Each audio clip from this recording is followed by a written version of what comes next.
Hare Rama, Hare Rama, Rama Rama, Hare Hare.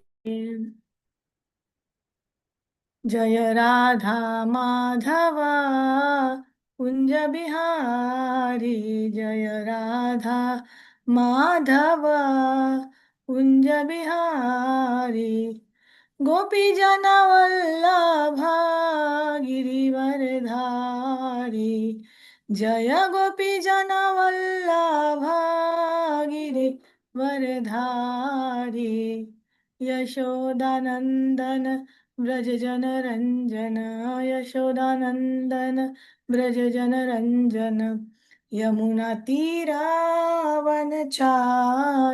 जय राधा माधव कुंज बिहारी हरे Krishna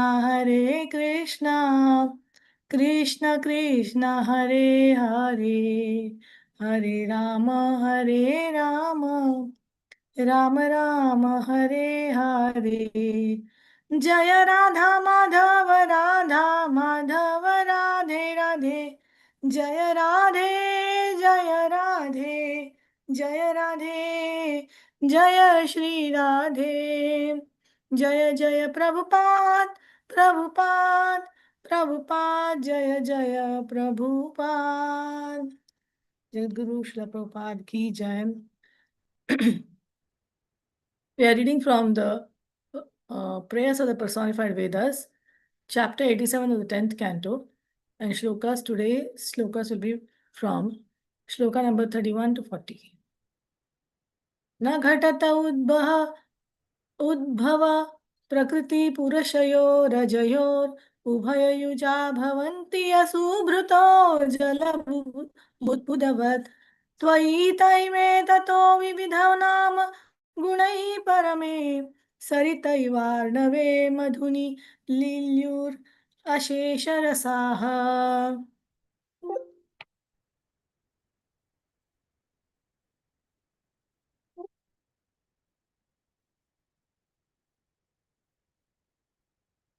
just give me a minute. Something is happening.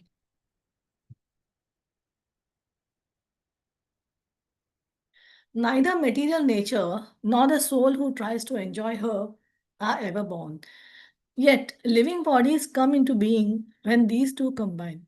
Just as bubbles form where water meets the air, and just as rivers merge into the ocean, or the nectar from many different flowers blends into honey, so all these conditioned beings eventually merge back into you,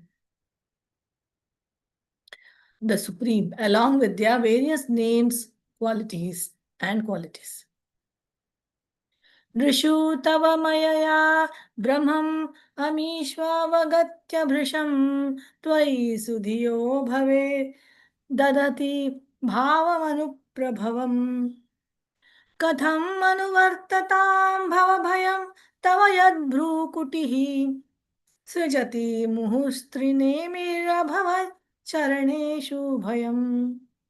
The wise souls who understand how your Maya deludes all human beings render potent loving service to you, who are the source of liberation from birth and death.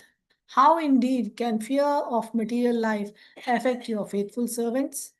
On the other hand, your furrowing eyebrows, the triple rimmed wheel of time, repeatedly terrify those who refuse to take shelter of you. विजितऋषिक वायुभिरदान्तमनस्तुरगं यैह यतन्ति यन्तुम् अतिलोलम् उपाय खिदः व्यसनशतान्विताः समवहाय गुरोश्चरणं वणिजैवाज सन्ध्यकृतकर्णाधरा जलधौ. The mind is like an impetuous horse that even persons who have regulated their senses and breath cannot control.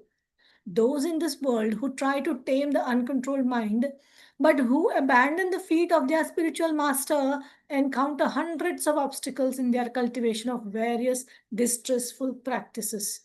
O unborn Lord, they are like merchants on a boat in the ocean who have failed to employ a helmet. स्वजनसुतात्मदारधन धामधरासुरथैर् त्वयि सति किं नृणां श्रयत आत्मनि सर्वरसे इति सदजानतां मिथुनतो रतये चरतां सुखयति कोन्वैहस्व विहते स्वनिरस्तभगे. To those people who take shelter of you, you reveal yourself as the super soul, the embodiment of all transcendental pleasure.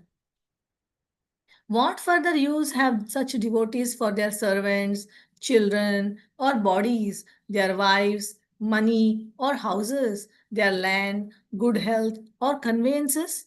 And for those who fail to appreciate the truth about you and go on pursuing the pleasures of sex, what could there be in this entire world, a place inherently doomed to destruction and devoid of significance, that could give them real happiness?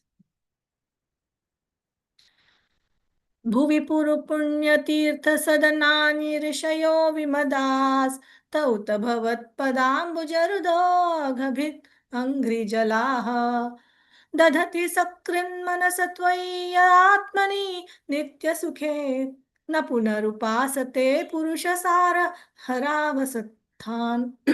Sages, free from false pride, live on this earth by frequenting the sacred pilgrimage sites and those places where the Supreme Lord displayed his pastimes. Because such devotees keep your lotus feet within their hearts, the water that washes their feet destroys all sins. Anyone who even once turns his mind towards you, the ever blissful soul of all existence, no longer dedicates himself to serving family life at home, which simply robs a man of his good qualities. सतैदम् उत्थितं सदिति चेन्ननु तर्कहतं व्यभिचरति Kavach मृषा न तथो भययुक् व्यवहृत हृदये व्यवहृतये विकल्पईशितो अन्धपरमं परम्परया ब्रह्मयति Bharti तौरुवृत्तिभिरुक् उक्थ जडान्. It may be proposed that this world is permanently real because it is generated from the permanent reality. But such an argument is subject to logical refutation. Sometimes, indeed, the apparent non difference of a cause and its effect fails to prove true. And at other times, the product of something real is illusory. Furthermore, this world cannot be permanently real, for it partakes the natures of not only the absolute reality but also the illusion disguising that reality. Actually, the visible forms of this world are just an imaginary arrangement resorted to by a succession of ignorant persons in order to facilitate their material affairs. With their various meanings and implications, the learned words of your Vedas bewilder all persons whose minds have been dulled by hearing the incantations of sacrificial rituals. न यद् इदम् अग्रासन भविष्यत् अतो निधनात् अनुमितम् अन्तरा त्वयि विभाति मृषैकरसे अत उपमीयते द्रविणजाति विकल्पपथैर्वितथ मनोविलासमृतम् इति अवयन् अवयन्ति अबुधाः.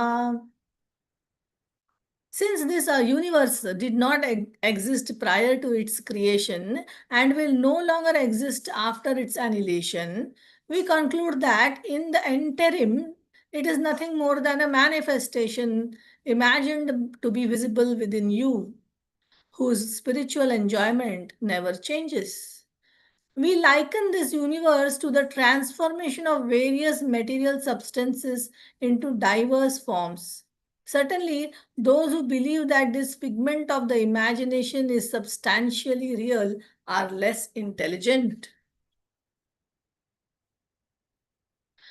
Sayat ajayatva ajam अनुशयिता गुणांश्च जुषन् भजति स्वरूपतां तदनुमृतं मृत्युम् अपेत भगः त्वमुत जहासि तामहिरिव त्वचमात्तभगो महसि महीयसे अष्टगुणिते परिमेय bhagaha. The illusory material nature attracts the minute living entity to embrace her, and as a result, he assumes forms composed of her qualities. Subsequently, he loses all his spiritual qualities and must undergo repeated deaths. You, however, avoid the material energy in the same way that a snake abandons its old skin. Glorious in your possession of eight mystic perfections, you enjoy unlimited opulences. यदि न समुद्धरन्ति यततो हृदि कामजता जटा दुर दुरधिगमो सतां हृदि गतो स्मृत कण्ठमणिः असूत्रपयोगिनामुभयतोऽपि असुखं भगवन् अनपगता अनपगतान्तकात् अनधिरूढपदात् भवतः. Members of the renounced order who fail to uproot the last traces of material desire in their hearts remain impure, and thus you do not allow them to understand you.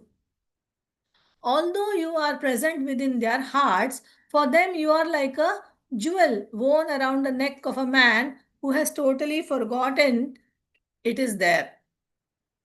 O Lord, those who practice yoga only for sense gratification must suffer punishment both in this life and the next from death, who will not release them, and from you, whose kingdom they cannot reach. त्वद् अवगामी न वेत्ति भवदुत्थ शुभाशुभयोर् गुणविगुणान् वयांस्तर्हि देह भृतां च गिरः अनुयुगं मन्वहं सगुणगीत परम्परया श्रवणभृतो यतस्त्वम् अपवर्गगतिर्मनुजैः. When a person realizes you, he no longer cares about his good and bad fortune arising from such past pious and sinful acts, since it is you alone who control this good and bad fortune. Such a realized devotee also disagrees what ordinary living beings say about him. Every day he fills his ears with your glories, which are recited in each age by the unbroken succession of Manu's descendants, and thus you become his ultimate salvation. Hare Krishna, Krishna Krishna, Hare Hare, Hare Ram, Ram Ram, Hare Hare. Thank you very much. Over to you, Charu Prabhu. Hare Krishna.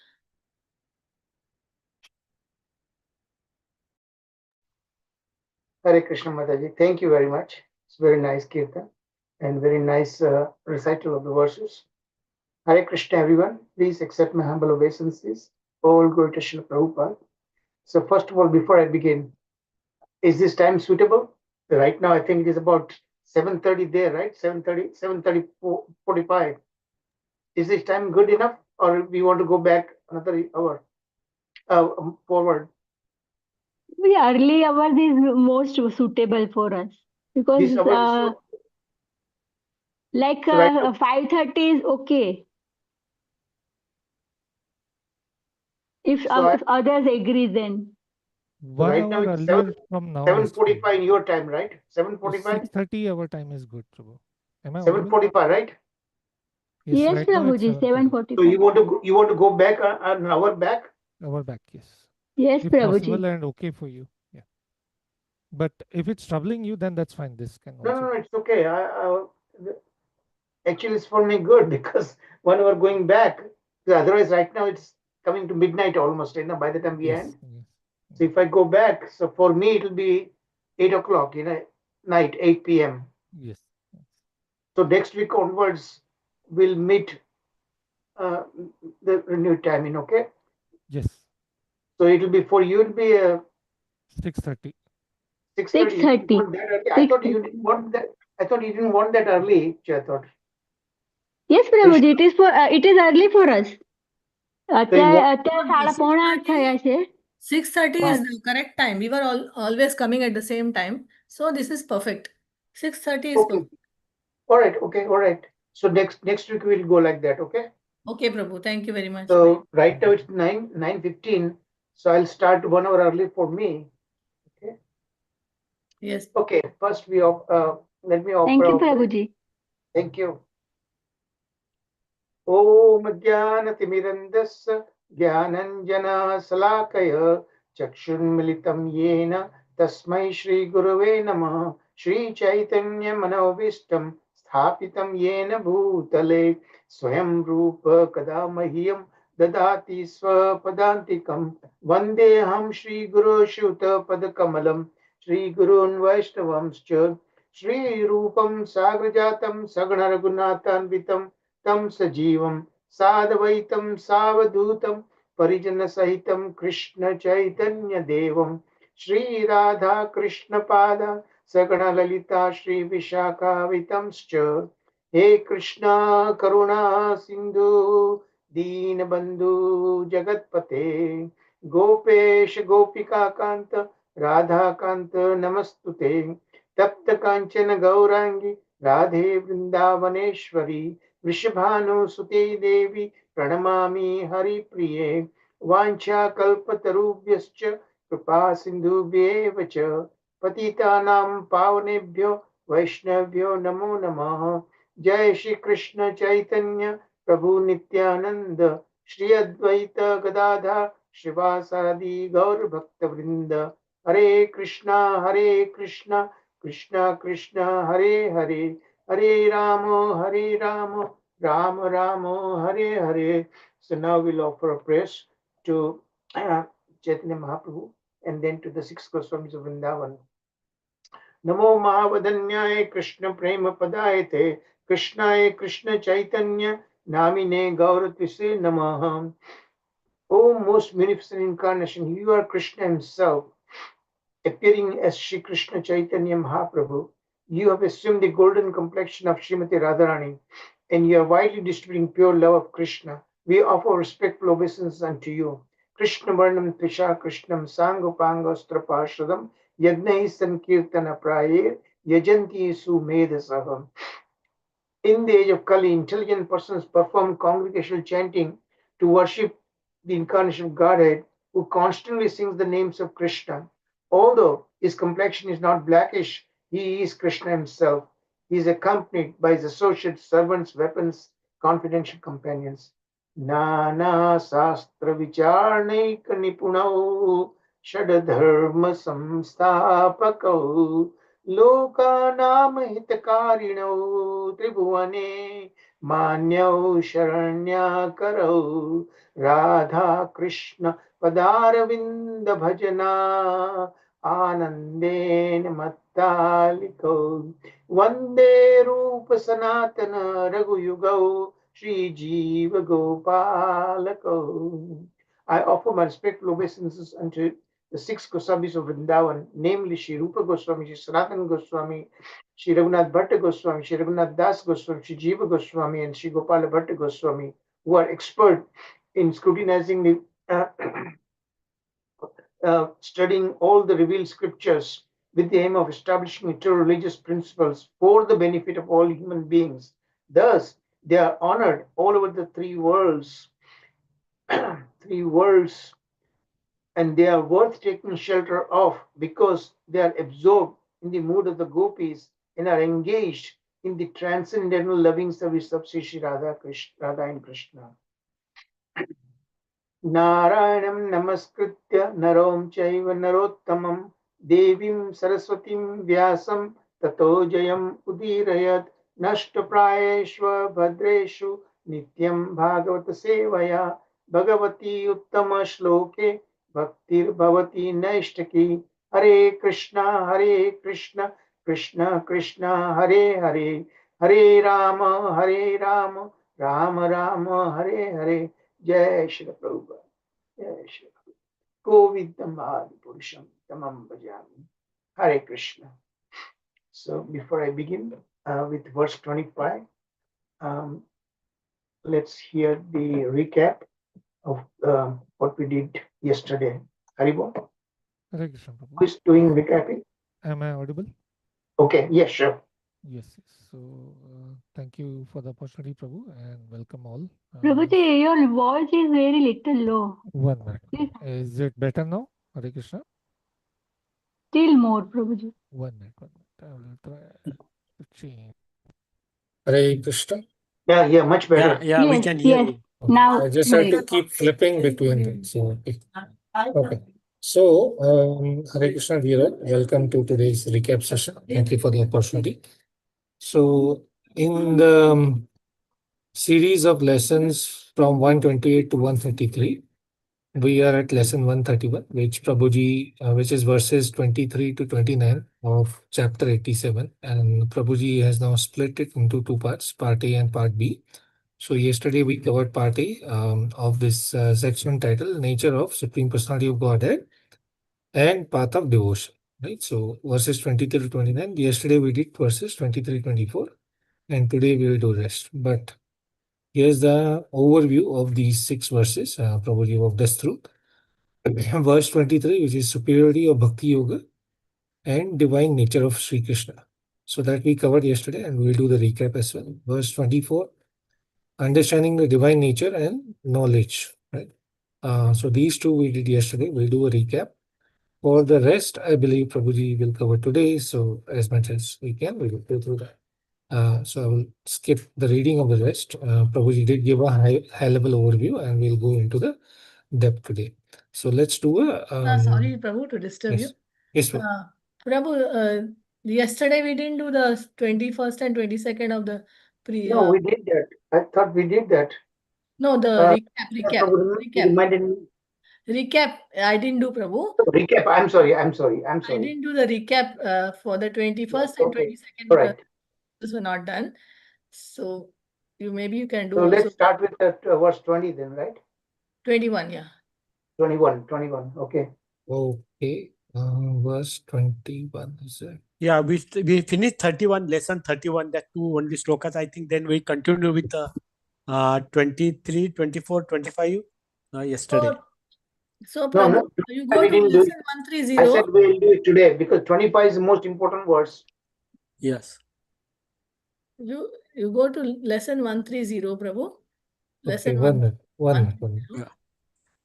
And in that Mataji. 130, you will see the last two shlokas we have to do, Prabhu. Recap. 21, 22. Yeah. I 130. will open that slide. Yeah. I might need help from all of you for that because Okay, I can also. yes. I can do if you want because yesterday I Yeah. was supposed to do. So So I have the questions ready. If you want, I can okay, do. good. So you can do that. Wait. 21. Go ahead. Yes, I will go to that. So this is verse 21, right? Yes. Yes. Okay. So yeah. If we are ready, Mataji, I prefer you go ahead because I am not Okay, Prabhu. I will not just. prepared in that perspective for the recap. Okay. I can do it.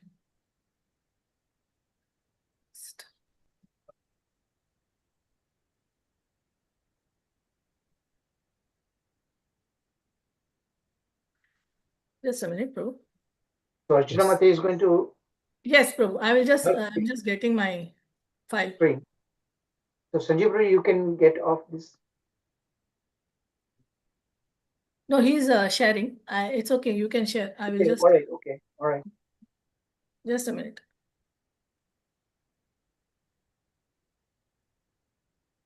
I'm getting my file. 1 minute.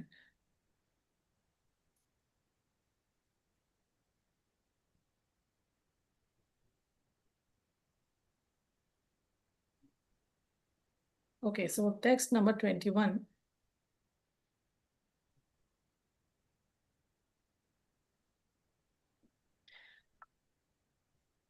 So here we see, let me share.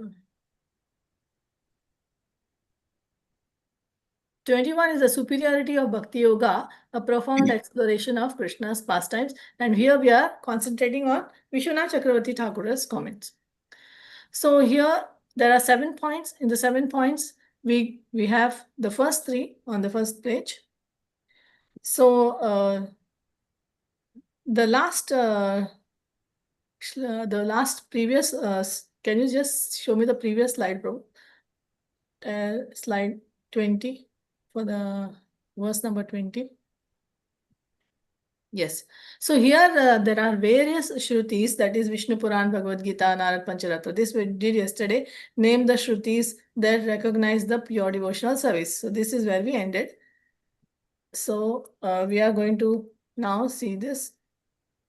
It is going to continue on this slide also. Slide number. Okay, the next slide. Slide number 15.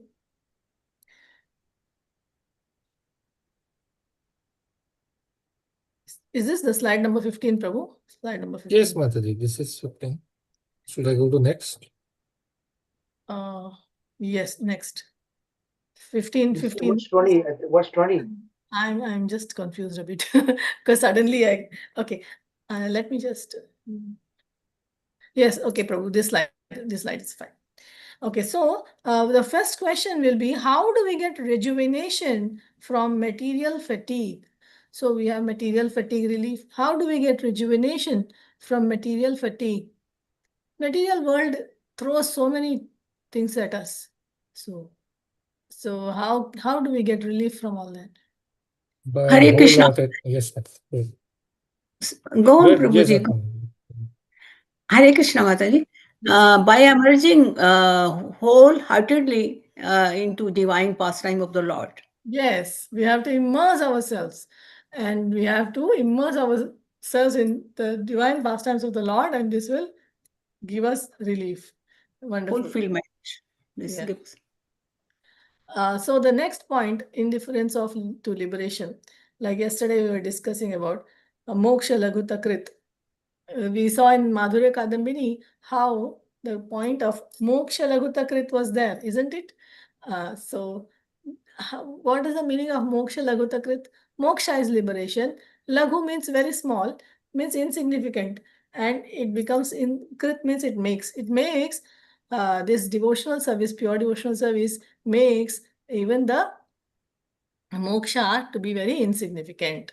Okay, so the question is, how does this, when does it happen? When does moksha laghutakrit happen? When does it happen? When does it indifference to liberation happen? When the devotion is true, in the case of true devotee, he feels indifference to liberation. He gets more and more joy in the lotus feet of Krishna. Oh, yes. Yeah. So, So, Mother, yes. I think that was you mentioned that it was also nectar of devotion, like Laugurakrat, right? It talks about the nectar of devotion. Yes. Yeah. So, as Mataji was saying, that this is a bhakti, right, which is a mention, because Jnana only takes to moksha, right, and Moksha, bhakti yes. takes beyond that personal, because there is a personal connection with the Lord. That is Yes. what it talks about. So when we renounce material pleasures, Right. what do we get?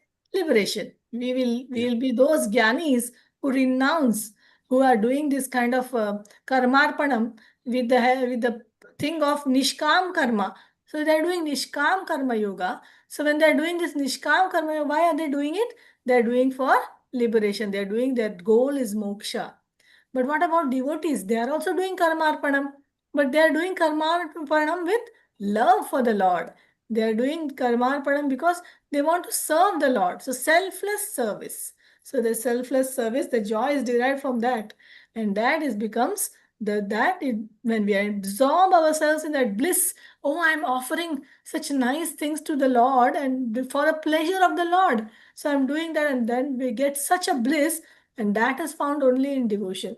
That kind of bliss cannot be found even in liberation, and therefore liberation becomes indifferent and insignificant, and that the yogi becomes indifferent to liberation. I hope it is clear. And the So third the point, Mataji, 1 minute. yes. So the point is, why is it that the devotees don't care that much about liberation? What is the what is it? The reason for that? Anybody wants to share that? Yes, yes, Bhaiji.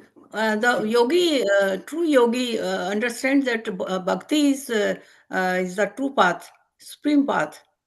So that's why he, Yeah, but because what that bhakti The allows goal him, is the love even of after Godhead. liberation, what is he allowed to do? There's no devotional service, Prabhuji, in that. There's no service attitude, right? You just go and be in the light. So in a Exactly. bhakti, there's a 5 rasas are there. Out of that, at least 4 are prominent rasas, right? So you serve the Lord and relish with each other, which is not true in moksha. That's the light, That's the no exact service. answer I was looking for. Devotee's goal is the love of Godhead, to receive the love of Godhead. he So want to devotees emerge do. So in the devotees next. do that No, Prabhu's brilliant question that was existence. what is absent in liberation that the devotees are the Services. service, correct. Devotional service is absent, and that pleasure which you get, that bliss you get when you do devotional service, that is absent in liberation. You get Brahmananda, Brahma Sukh you may get, but you will not get Sevananda. Sevananda is only in the devotional service. When you Very become. nicely put, Mataji. Thank you. Thank you, Prabhu. Thank you, Mataji. Very. Okay, so we'll go to the next question. What does Vishwanath Chakravarti Thakura's description of the experience of pure devotees, how did he describe that? Experience of pure devotees. Pure devotees is in so much ecstatic that it shows the expressions of devotees are shown by dancing, singing, and Hmm. and he is so Yes, much immersed in the rasa, in the yes. ocean of the rasa, nectar. He is so much immersed. And so enthusiastic. Their devotees are so enthusiastic. Utsahat, Nishchayat, Dhairyat. So the first word is Utsahat. So when you see that enthusiasm in devotees, you also want to join in. You also want to. So when they become enthusiastic and then they get ecstasy and then they become immersed in that ecstasy. So you see that waves going, enthusiasm, then ecstasy, like that. The waves are going on and on. And this is how Vishwanath Chakravarti Thakur describes how they experience these waves. One wave of enthusiasm coming, then another wave of ecstasy coming, then you get immersed, and then you go on and on. Overwhelming joy you get, and then you always are engaged. Then those beautiful waves are coming from the Krishna's pastimes. So they are emanating from the Lord's pastimes. And when you are immersed in those, you really get overwhelming joy. So that is how he Even devotee wants to distribute that ecstasy with Yes, others. yes, correct. He doesn't want to keep it to himself. He's enjoying, and then after enjoying, he wants to distribute it. Thank you, Mataji. Wonderful. So, Prabhu, can we go to the next? So, in this slide, what does Sridhar Swami, Srila Sridhar Swami associate material aspirations with? He's associating material aspirations with something. What is it?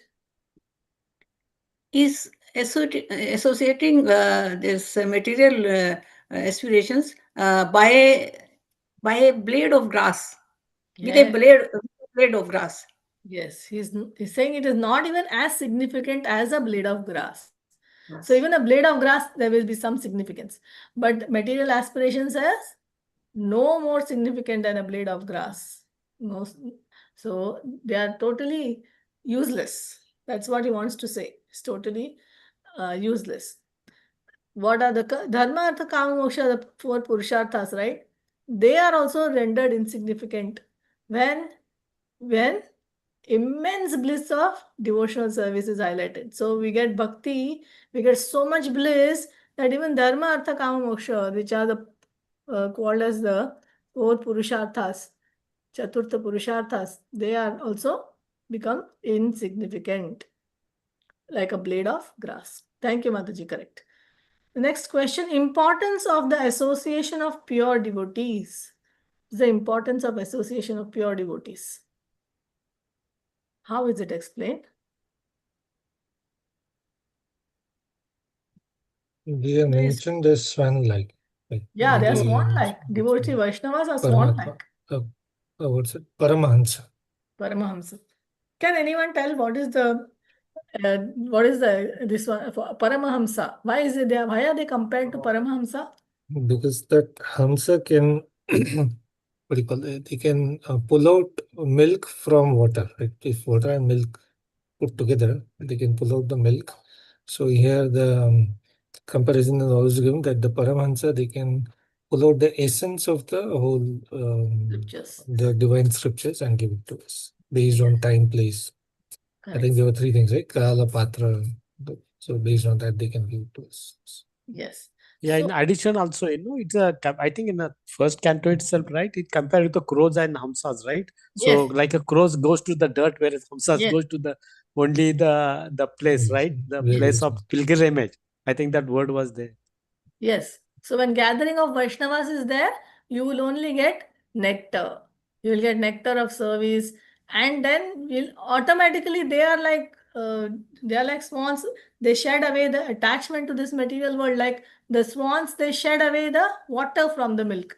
The scientists, what they say is that the swan carries some kind of a acid in his throat. So when he takes the milk suddenly curdles, and the paneer or whatever that curdled milk that swan will eat and discard that water of that paneer which comes out, discards it. So this is the scientists, they say like that. But devotees say that the swan has the ability to take away the milk out of water. So like that, the Vaishnavas only take the nectar from the devotional service and shed the attachment to this material world like water. Okay. So we will go to the next question. What do the Shrutis say on this topic?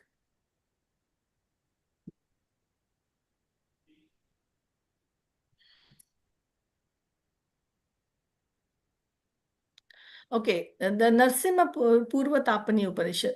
This is a Vedas also, they are also the personified Vedas. They are also affirming, they are also confirming that Bhakti represents the pinnacle. That is the topmost of spiritual realization. Bhakti is the best, is the topmost. Okay, and then the Narsimha Purva Tapani Upanishad also is also reinforcing, it's also saying that all the genuine seekers of liberation, what do? They hold the Supreme Lord in highest regard. That means Krishna is the topmost. Okay, Prabhu, we'll go to the next. This is very simple. Only one question here. The question is, what do the great souls do after liberation? They also engage in devotional service to the Yes. Lord. Correct. After liberation also, they engage in devotional service to the Lord. So we say that before, when we are sadhakas, what is our thing? We also chant Hare Krishna. After we go back to Godhead also, we chant Hare Krishna. So it is not different. Our sadhana and our goal is also non-different. But here, when they attain liberation also, they are still engaged. Now also, they are engaged in devotional service. When we go there also, we'll be engaged in devotional service. So uh, so bhakti gives eternal joy. Bhakti gives us eternal joy. So that's why the great sages, even like Sankaracharya, Madhvacharya, they all say that liberated souls also find lot of bliss, immense bliss in worshipping the Lord through devotion. That's why even Shankaracharya towards the end he said, Bhaja Govindam, Bhaja Govindam, Bhaja Govindam, Mudamate. Right? So that is the main thrust of the personified Vedas or the Shrutis. Prabhu, we can go to the next slide. Slide number 19. Slide number 19. Sanjeev Prabhu. Thank you. How do the Shrutis compare material and spiritual happiness? How do they compare?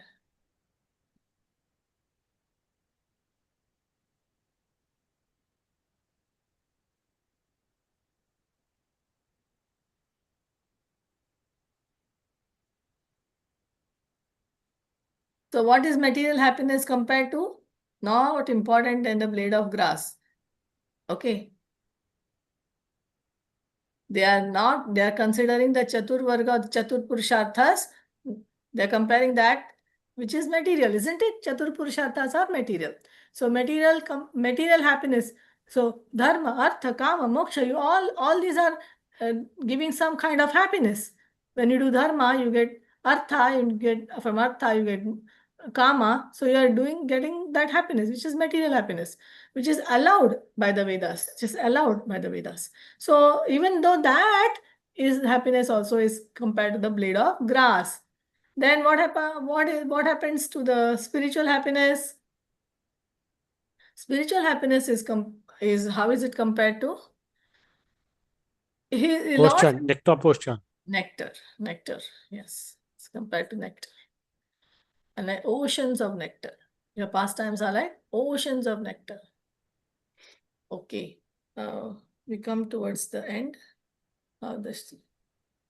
Here, name the Shrutis that recognize pure devotional service.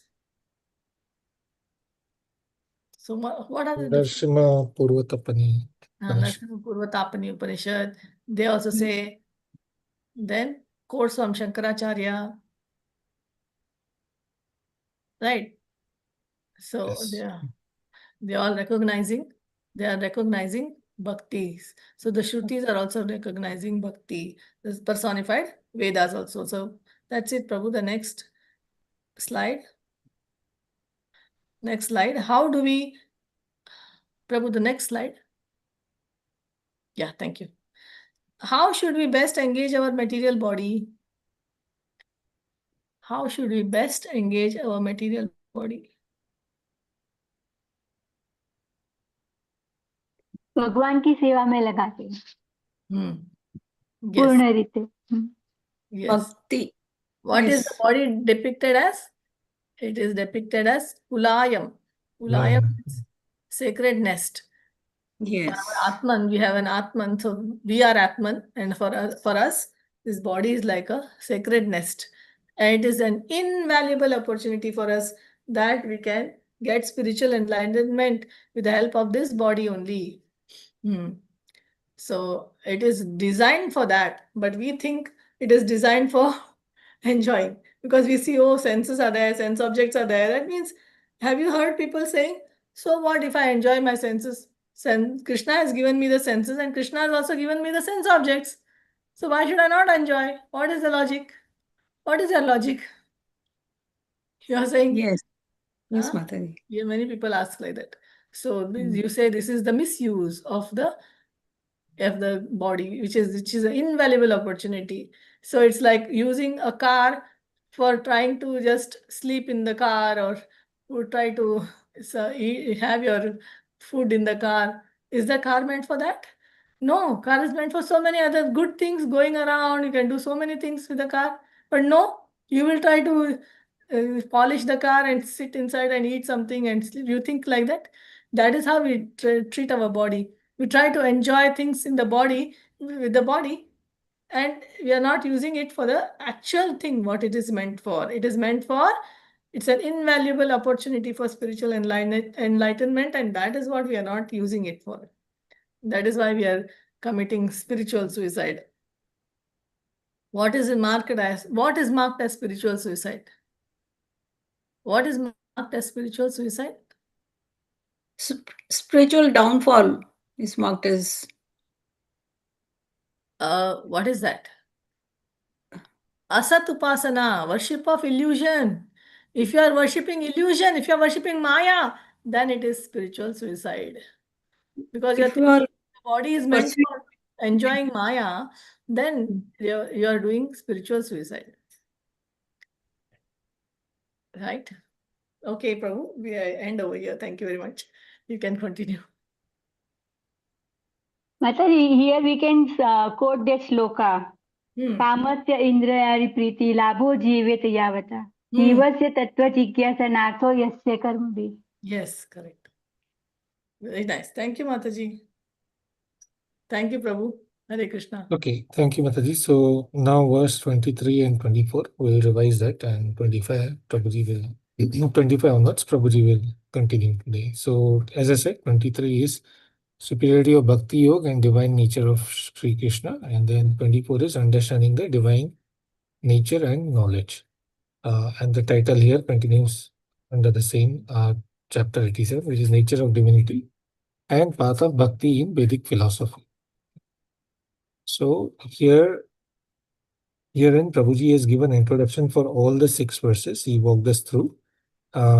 This is divided in 3 sections. I don't have much questions. It's just a walkthrough. So for this section, we'll just quickly skim through. The first section is the overview of Bhakti Yoga and its profound significance through the eyes of Shruti or Vedic philosophy. And then second is also critical importance of exploring the nature of divinity alongside Bhakti for a holistic life. So Bhakti will be compared against other elements like or other path like Gyan Yoga, Dhyan Yoga, and the way it is mentioned, the term uses juxtaposition, like how we analyze these things side by side and conclude that Bhakti is supreme through the writings of Acharyas, and then roadmap of the key themes and topics that will be delved into in these verses. So that's 3 sections, and these are divided into. Now going through each of this verse. So verse 23 is superiority of Bhakti Yoga and divine nature of Sri Krishna. This has 3 sections again: essential characteristics of the divine, perspectives of divinity, indispensable importance of the spiritual knowledge. Right. So these are the 3 sections for verse 23, which we'll recap shortly. Verse 24, understanding the divine nature and the knowledge. The essentials, characteristics of divine, Vedic perspective on divinity, and the connection between spiritual knowledge, realization, and heartfelt devotion. Sort of a triangle here, which Prabhuji always spoke about, but the nomenclature is different. There is spiritual knowledge, the realization we have, and that is through the heartfelt devotion. So that's verse 24.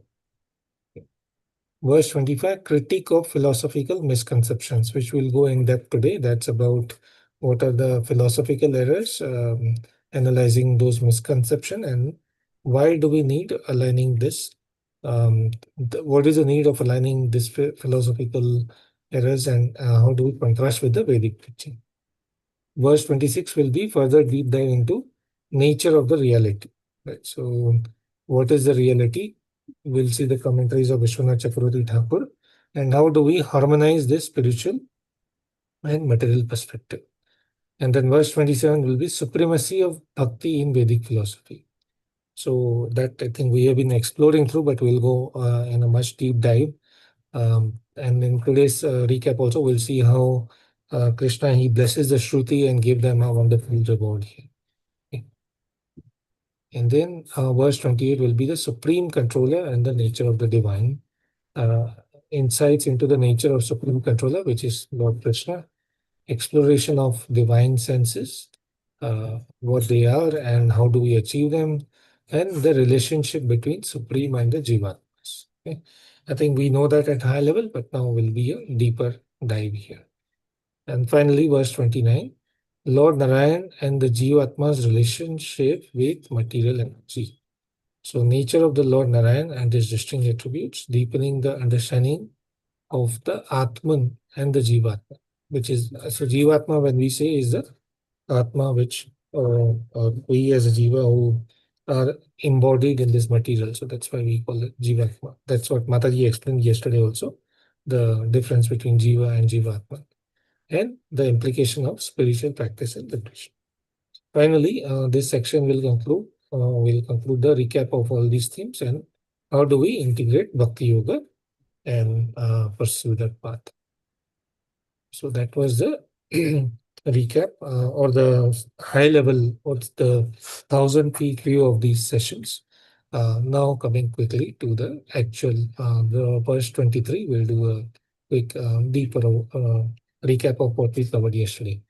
So what was this? Superiority of Bhakti Yoga over Gyan Yoga and the divinity of Sri Krishna. I think we covered that today also, but the transformative power of remembering, right? So Mataji touched that today also. Um, like I don't have a question here because we already covered a lot of it. So we'll just do a quick recap, and we have just 5 or 10 more minutes. So let's go through the recap and see if we have any questions. So here, what Prabhuji highlighted yesterday is that the Lord is so merciful, so merciful that even the demons like Kamsha, Shishupal, and there are many more. Like there is this Putna. They all went there, but they achieved liberation or beyond liberation. Even those who go with the sense of anonymity, they also achieved liberation or beyond, right? So that shows us the profound, and that gives us the profound hope and inspiration that that even like for those who are having anonymity, they also achieve better position. So what for those who are having the or aspiring to love the Lord. So then the Lord is very, very merciful towards them, right? So that is one thing that is giving us this hope, and it should boost us to be in the path of bhakti. That the person here is rewarding the enemies as well. Then what best he can do for uh, the devotees? He's always with us, and he takes charge eventually for the devotees, as Prabhuji explained yesterday. Now, comparison of these two paths, Jnana Yoga and Bhakti Yoga, right? So let's try with a question. Which one is better, Jnana Yoga or Bhakti Yoga, and why? If someone can try that. Bhakti yoga is better because the ultimate ultimatum is bhakti. Correct. Gyan yogi also at the last time he goes to the path of bhakti. So and Yes, bhakti is a easier path. correct. Yes, it's easier Jnani and realize the yes, impersonal Brahman. yes, yes, correct. And Bhakti Yoga is a personalized form. We have to worship Lord Krishna and we have to understand that Krishna is a person and we Correct. offer our services. Correct. And as Prabhuji explained yesterday from the different Patanjali Yoga and Sutra, that this all. If you just remember, okay, the Yes, Krishna, that is good enough, Prabhuji, in Bhakti Yoga. Okay. So you do a obeisances in our heart, that is good enough. Yeah. So that is the easiest also. Yes. Apparently. Yeah. Very good point. So, as they say, until the Gyan Yoga, Karma Yoga, or other yogas, if they don't reach Bhakti Yoga, then they are pretty much like not of proper success. Whereas Bhakti Yoga is like an elevator, like Srila Prabhupada explains, and it starts and takes us quickly. And it gives, like Prabhuji explained yesterday, it is very blissful at all the point. The person performing Bhakti Yoga is always in a blissful mood. In addition to that, it gives the uh, accessibility to the Lord very easily and quickly. The Lord becomes accessible in so many ways, like through the Shastra or through the deities or through the association, through Harinam. So much ways he is accessible to us. Okay, this was good. In Bhakti, Prabhuji, in Bhakti, the devotee gets rasa, prem of Yes, Krishna. yes. And it is more interesting rather Gyan Yoga. Gyan Yoga is just like in comparison to Bhakti, it is just boring, I think, boring Yes, it's nahi a kuch, dry philosophy. Correct. dry philosophy. That's it. Correct. Correct. Okay, let's continue. And then the next theme is a desire for Krishna's divine association. So the Shrutis or the personified Shrutis, they are yearning to have this divine conjugal love or Krishna prem, right? Which gopis had. So that's what they aspire and they share with him. And then Lord Krishna, he blesses them that they will be gopis in the next. That's Krishna's promise of divine love to them. That he guarantees that they will reincarnate as Braj gopis when the opportune moment arrives. And this showcases the transformative potential of deep devotion.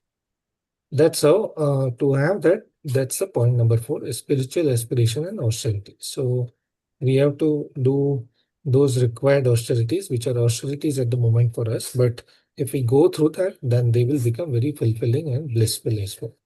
Right. So that was these 3 points. Going ahead, philosophical insight into personal devotion. So this argues that um, the impersonal realization of Brahma is not Brahma is like not anywhere near to the bliss that we get from devotional service. It's like very minute as compared to that, which is what we read in deep in Chaitanya Charitamrita as well.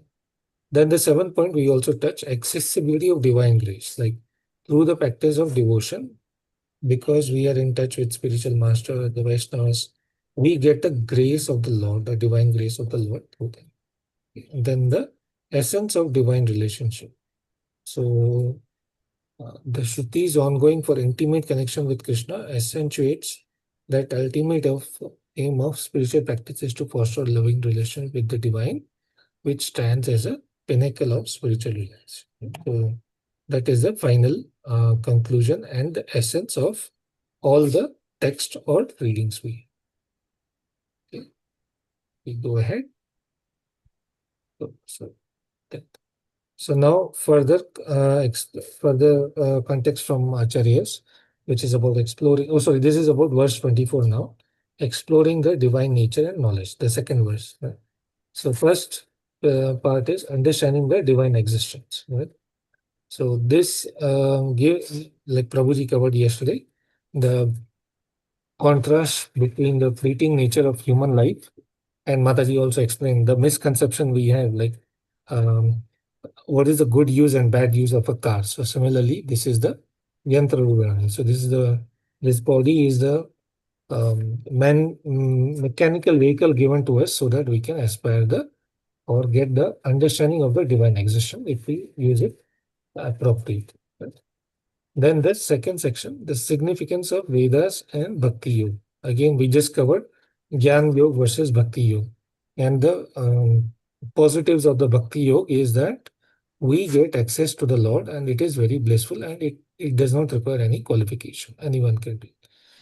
The third is wheel of illusion or the curtain of illusion. Like when Brahmaji creates us, he by design he inserts all the illusion into us, or that is what called agyana, or through the ego, false ego, and because of that we become attached to this material situation and think of it as us.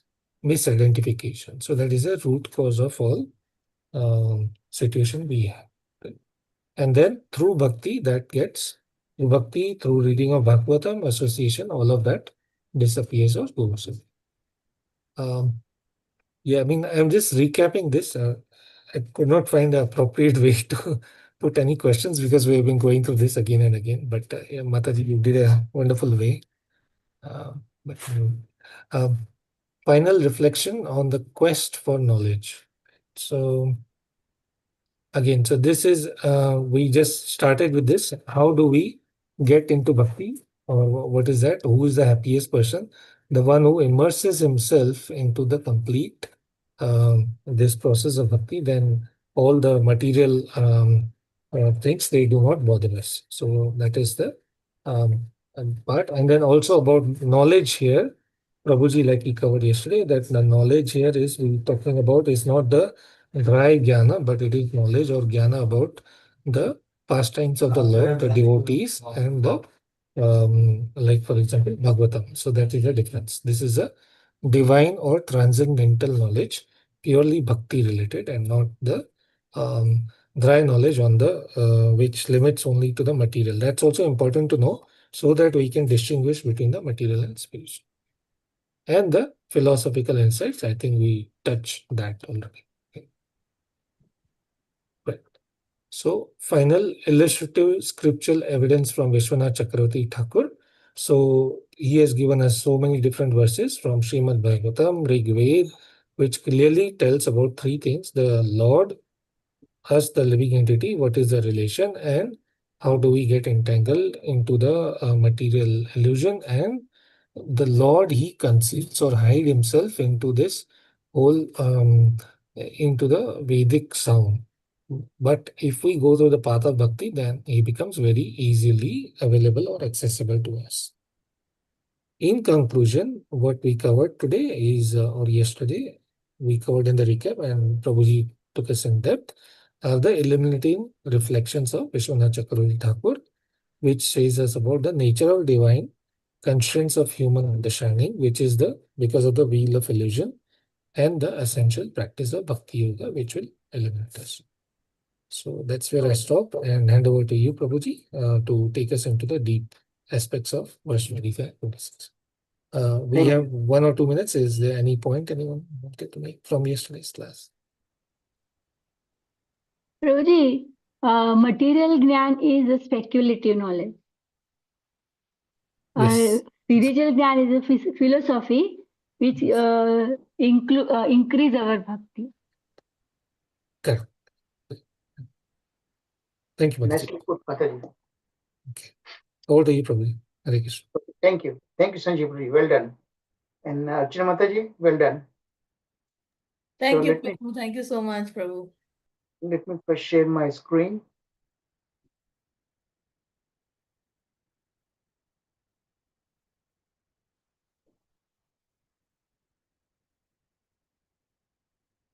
You won't believe it.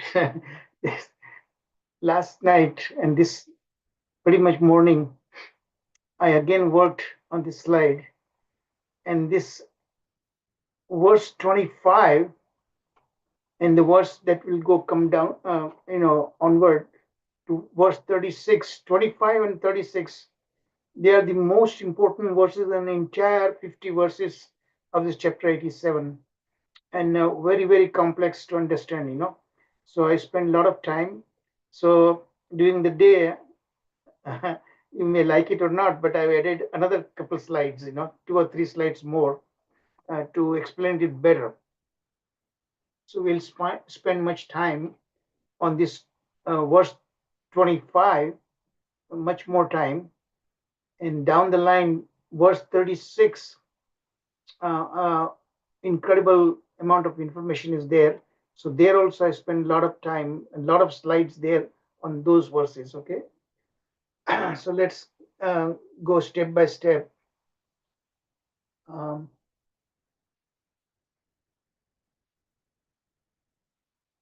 And always feel free to stop me, okay, if you don't understand. So this is the opening slide, and we are continuing on this lesson 131. So 23, 24, all this thing we done just now. We did the recapping also now, Prabhuji and Mataji. And today we'll do 25, 26, 27, 28, 29. But the bulk of time is going to be spent on 25, okay? 25th verse. So this one, a lot of slides are there, so I'm going to skip a lot of slides. So until we come to verse 25.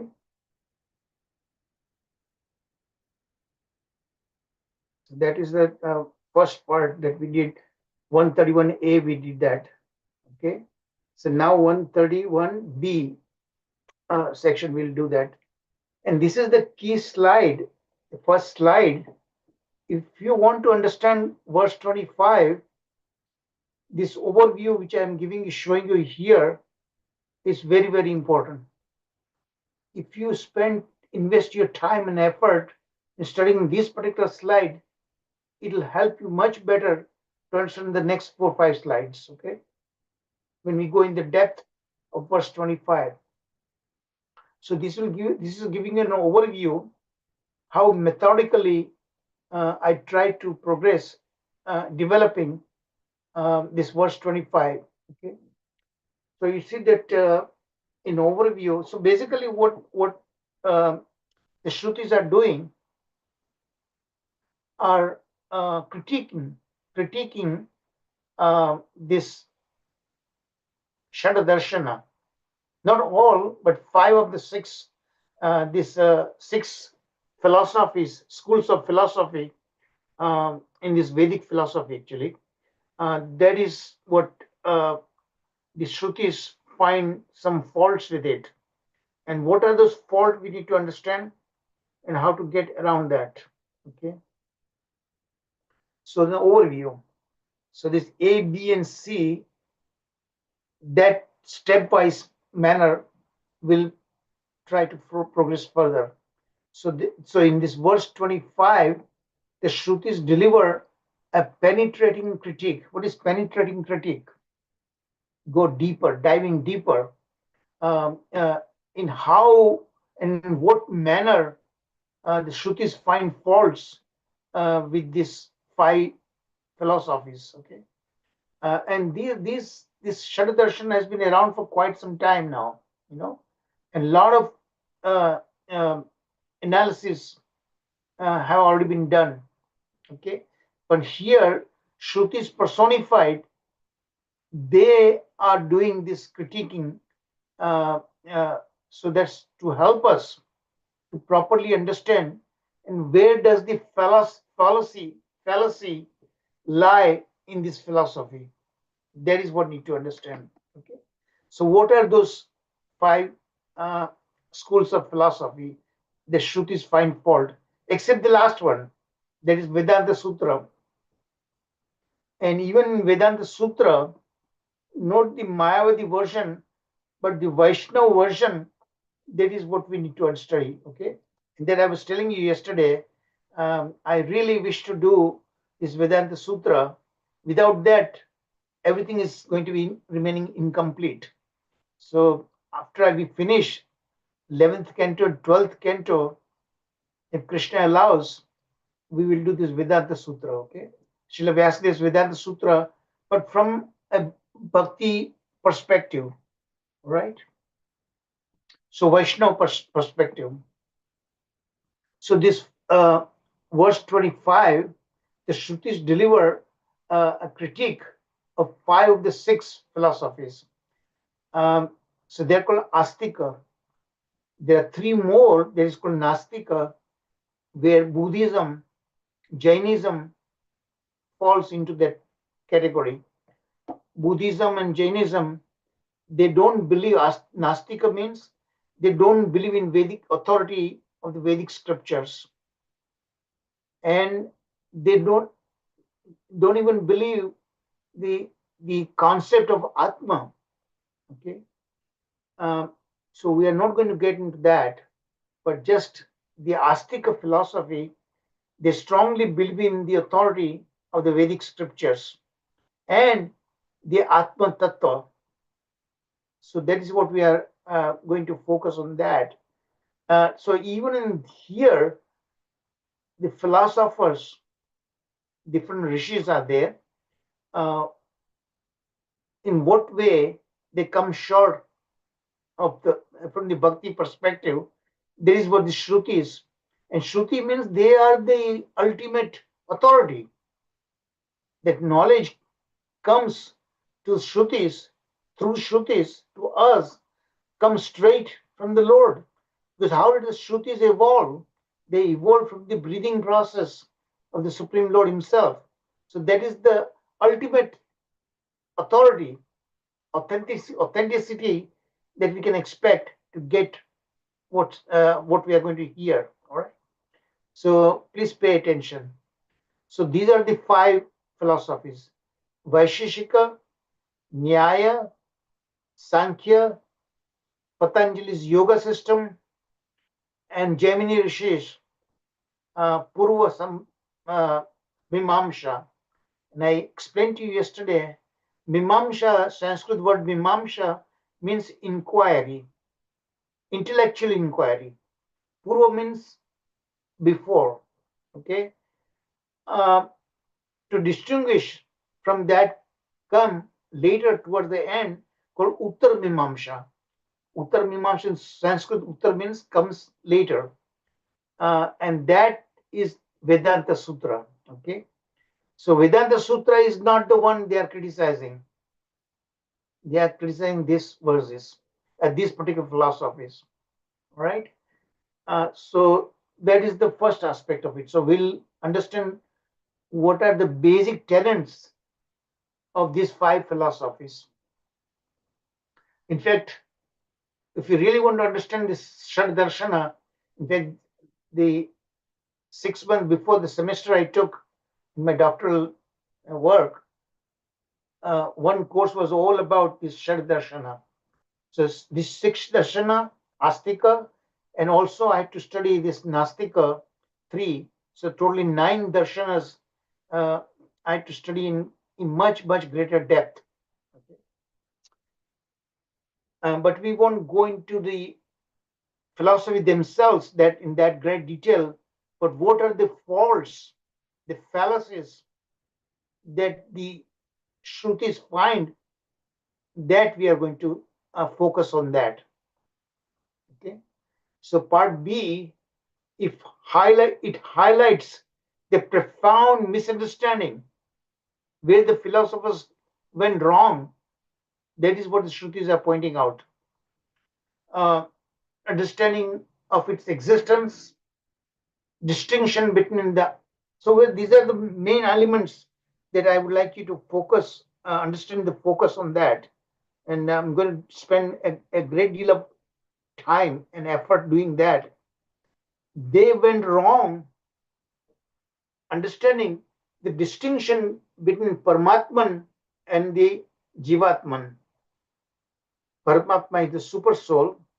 Jivatman is the individual souls who are embodied, who have these material bodies. Okay, so there is a fundamental fault. They go there, but even deeper analysis, the Shrutis report to us that even they went wrong in distinguishing between the Atman and Jivatman. They misconstrue the Atman as Jivatman. Jivatman means the individual souls having this material body. So whatever so 3 modes of material nature acting that they are criticizing, so that they attribute seemingly even to the Atma itself. And they don't seem to realize, and that is exactly the Shrutis are pointing out to us. Atma is Sat Chit Ananda, exactly like the Supreme Lord, but in a minute quantity, just atomic. But nonetheless, Atma is Sat Chit Ananda, and the physical body is the one under the influence of Prakriti's 3 gunas. That they miss. That we'll focus on that. Actually, the focus is by the Shrutis, but we will understand the reason behind this focus. So part C, so A, B, and C. So B, again, I'm going to go there. It highlights the profound misunderstanding of existence, distinction, clarification between the Atman and Jivatman. And then Jivatman and the ultimate reality is Paramatman, or the super soul. This critique is essential as it not only challenges long held beliefs, but also encourages deeper intellectual inquiry. A great deal of respect and honor is being paid to these schools of philosophy. Okay, but this is what they are missing. The Shrutis are pointing out. Many of the current day philosophers, they don't seem to recognize that. Then part C, I'm going slow so that the overview you understand properly. Then you'll be able to understand when we actually dive into the great depth of how the Shrutis are critiquing these five schools of philosophy. So the Shrutis revert, first of all, the qualification of the Shrutis that I already mentioned to you. They are coming straight from the Supreme Lord's breathing process, inhaling and exhaling. So while exhaling, the Shrutis came into existence, okay? And they are persons. They are not just books, scriptures. They are actually persons that we saw at the beginning of the creation, next cycle of creation. when the Lord, they are awakening from the previous cycle, pralaya afterwards, okay? And that's where they are glorifying, and step by step we are coming to this stage. First they spend great deal of time in Brahman realization, then they came to Paramatma realization, and now onwards they are focusing their entire energy in Bhagavan realization. So their qualification, unparalleled wisdom, and great authority, straight that authority vested in them by the Supreme Lord Himself, reveal that these philosophies are fundamentally flawed. This may come shocking to many Vedic scholars. They don't know. And they're obscuring the truth about the divine. In fact, they're misquoting, misstating the Supreme Lord Himself and the essence of living entity. Who really living entity is all about? Not the individual soul, not only that, Atman, and the coverings of that Atman is a subtle and gross body. And that's the one under the influence of the three modes of material nature, there is Prakriti. Okay. So their insights, there means the Shrutis insight, provide a robust foundation for the compelling refutations. They refute these philosophies presented throughout this verse 25. That is why it's very important we invest our time and effort in understanding that. In the next, such importance will come when we come to verse 36. Okay, so here there is an overview. Now we'll go deeper into that. So there is 1, 2, and 3. And those are also very important points. Okay. Understanding of how the Shrutis went about critiquing categorically to refute these five schools of philosophy, okay, in terms of their claims. So initial slide I put just couple sentences. I expanded their claims so that we can understand where the fallacy lies. That's why I revised further during the afternoon or so, So I added 3-4 more slides. Part 2, key points to grasp. So that's also I'm pointing out where you should focus your intelligence, buddhi, where these fallacies they are located. So that is what I'm trying to help you to lead you into that so that you will understand better. So key point, what are particular where you need to grasp in understanding of the fallacies of these philosophies. So there again 3 parts, A, B, and C. The dualistic misconceptions and ignorance. Dual means two. Two means which are the two? Their misconception. The very foundation on which this philosophy is based, Shrutis are attacking right there. And where they are ignorant of the realities, of the facts. That's why dualistic. Okay. Then part B, we will spend time on that. Impact. I told you already, they are failing to distinguish between Jivatman and Paramatman. Okay. Vis-a-vis the Prakriti's 3 gunas are affecting that. Prakriti's 3 gunas do not affect Paramatma, only the Jivatmans. And within Jivatmans, they forget, they don't seem to realize That Jivatman means the Atman and his body, physical body. They equate both together, seem totally ignorant of that. So Prakriti's three gunas, the is acting on the material body, not the soul. Soul is Satchit Ananda. And that's where the what is called the nuance comes into play. That's why they don't seem to understand. Because the soul, when does it feel? When is material consciousness? When they misidentify themselves, this body as themselves. Many of them did, many of us do that actually. Don't seem to realize there's a fundamental difference. When the soul comes into material consciousness, that is where the problem that these philosophies they do miss. But when you realize soul itself has nothing to do, there is Satchit Ananda, a minute atomic part of the Paramatmans. And that reminds me to remind you that the Mayavadis don't even accept Paramatma.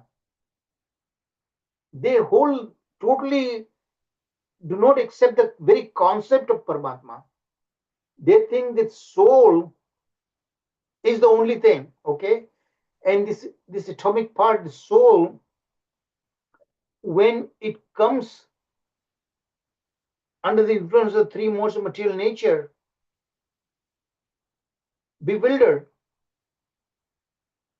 then it becomes living entity, okay? And that living entity then suffering. So because of the ignorance brought about by the three modes of material nature, and when this soul, this living entity, studies Vedanta and gets the proper jnana, then they themselves become Paramatma. They become Krishna themselves. That's what the misconception is there among the Mayavadis. So they don't accept there is anything like Paramatma.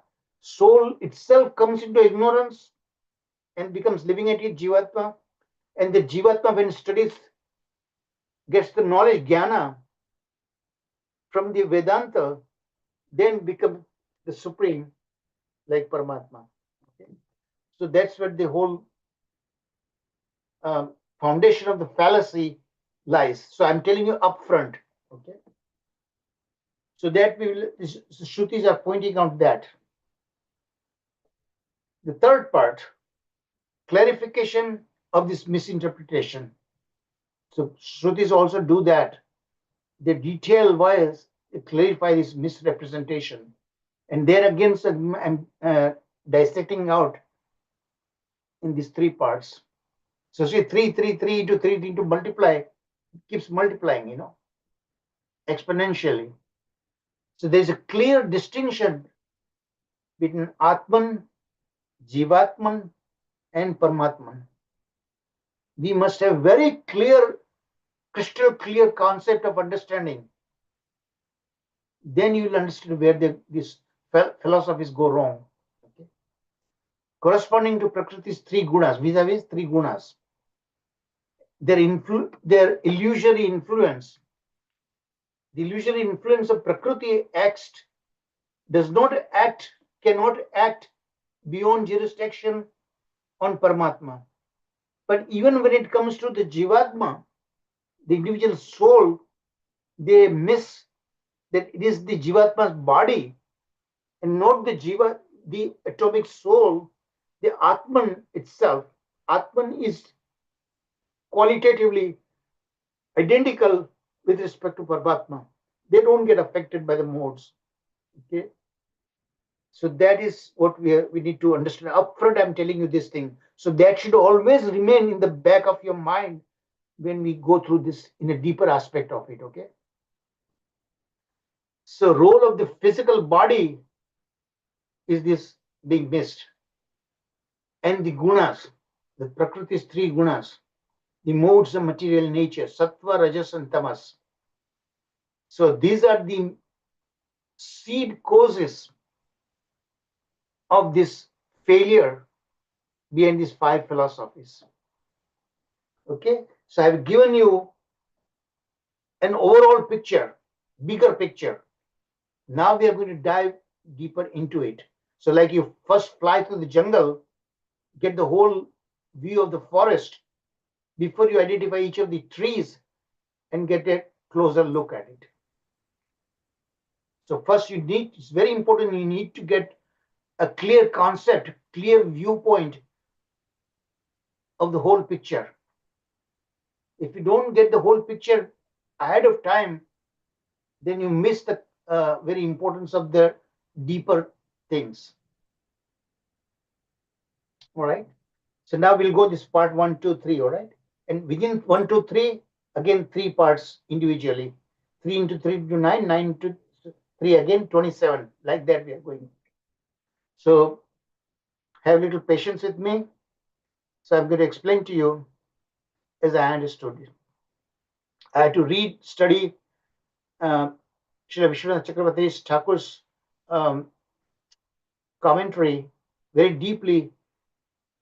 Then I also studied the BBT purport, because BBT purport, there's also commentary of Srila Swami Maharaj and other commentators. So I combined all these pictures in presenting these slides to you. And there are distinct differences are there. Srila Vishwanath Chakravarti Thakur goes even much, much deeper, because he came much towards the end. Sridhar Swami Maharaj is the original philosopher, original commentator of the Bhagavatam. Okay, so Vishwanath Chakravarti Thakur had a great knowledge. He studied all these commentaries, and then he gave concise, and then added his own part. So we are not only getting a whole picture, but even the nitty-gritty details that he explains in his commentaries of these verses are very, very long, very, very long. So here we go. Okay. So this is first an overview that I explained you, right? So here, A, B, C, D, exponentially it's increasing this, I'm telling you.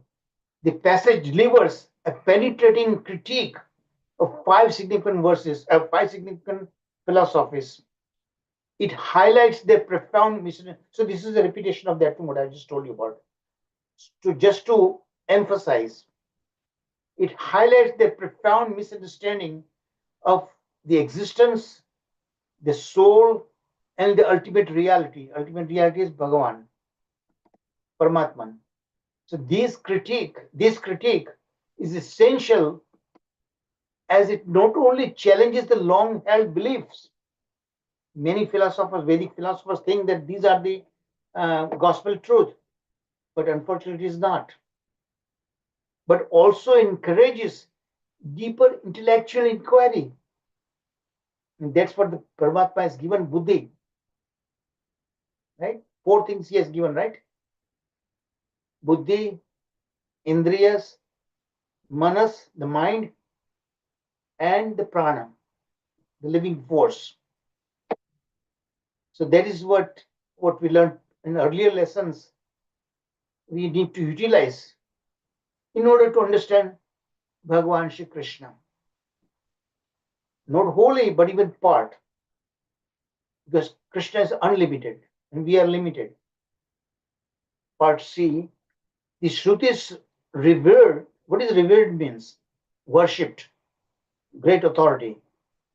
For their unparalleled wisdom, no one can come close to it. And authority, ultimate authority vested in them by the Supreme Lord himself, reveal that these philosophies are fundamentally flawed, obscuring the truth about the divine. They are misrepresenting the divine, misrepresenting the very Atman, and misrepresenting how the modes of material nature work. And what is their target? What is her target? And the essence of the very living entity. Living entity means the embodied spirit soul. So their insights provide a robust foundation for the compelling refutations presented throughout this passage. So these four things are repeated basically in overview that I just gave you. So to make you clearly understand what we are after. Okay, now I'm warning you, we are going to get much deeper, very hefty dose of philosophy that we are going to come across. Okay, so I'm preparing you for that. And that's why I'm taking attention, time and effort to give you this background. Okay, so now we'll go to the individual philosophies, the 5 philosophies, in terms of what the philosophers claim and how the Shrutis are finding the faults in them, the fallacies, and how they refute. Okay, one by one. So I'm not going to go deeper into actually go defining what these philosophies and all their things, but in terms of their fallacies. And that's why it's, if time permits, maybe we might go through the 6 Shardarshana when we do Vedanta Sutra, okay? Claim, what they claim, each of the philosophies one by one. First, Vaisheshika.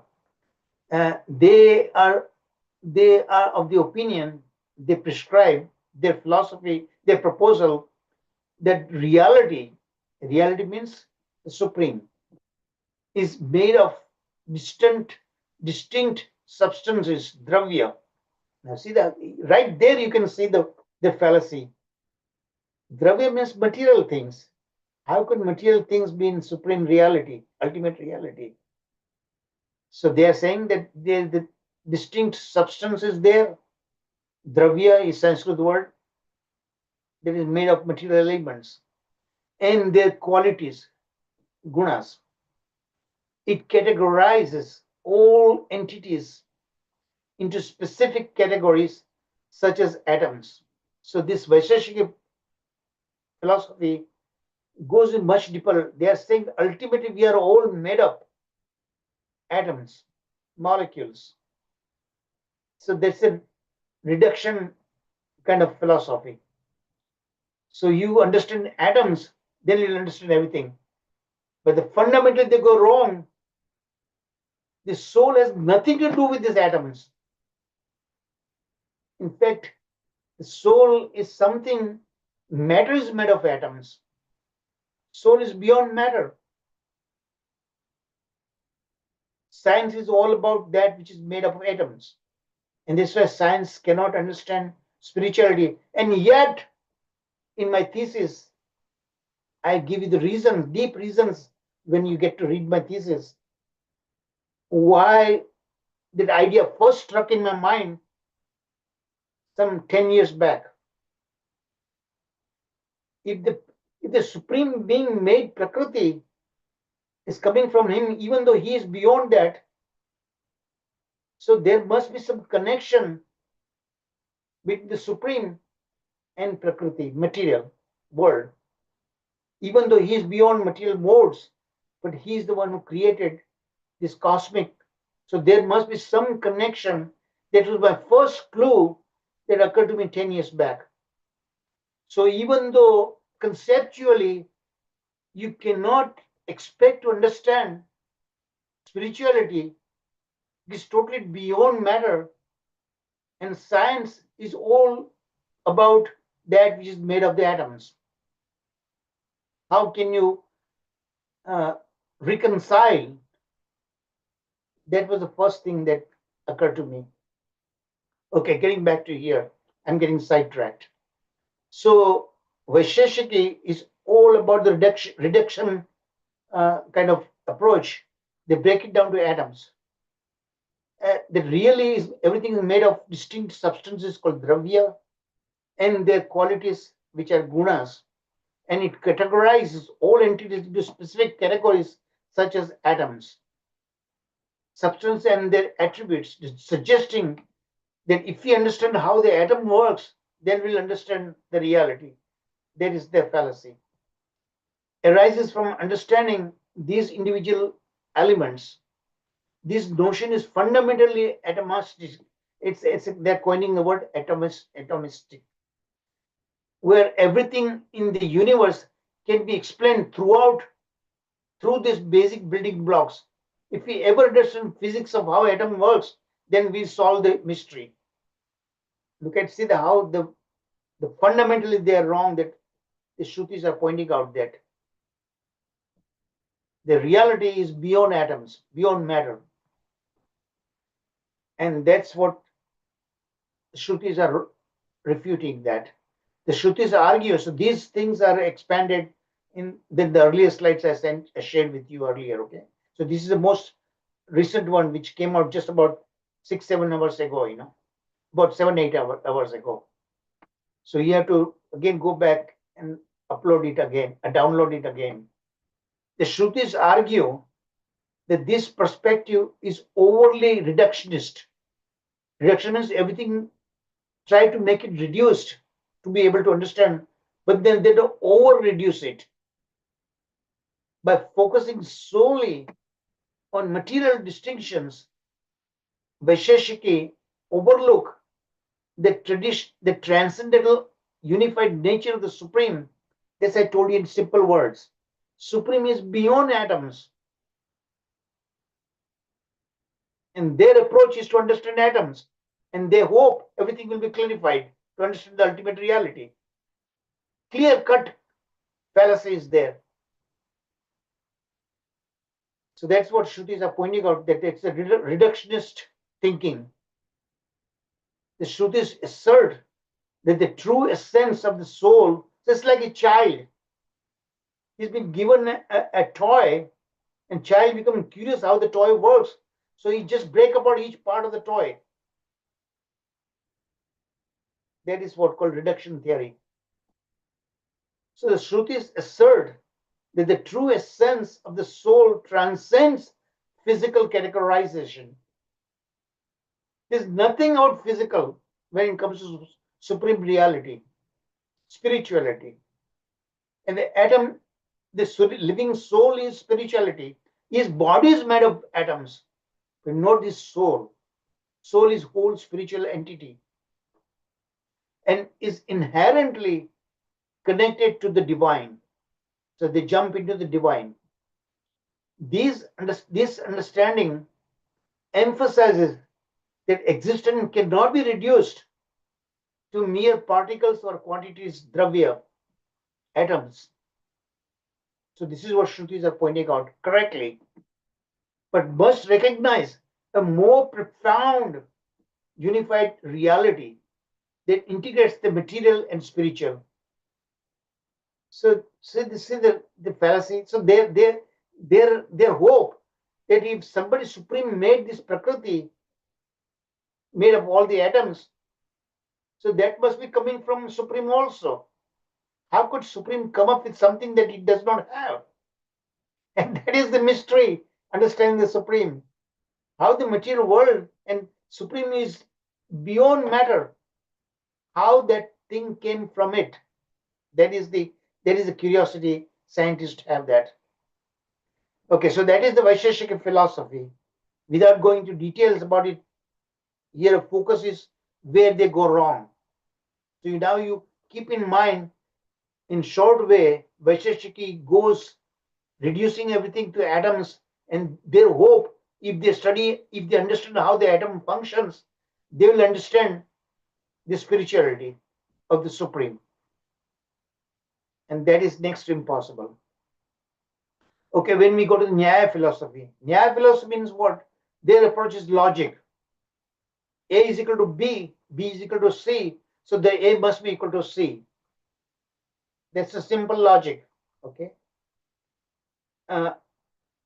So in that simple logic, then this goes the 10 pramanas, in order to understand what possible upamas, analogies can be given to help understand this thing. That is their way of modus operandi. MOI, modus operandi. And that's the way they go wrong, actually.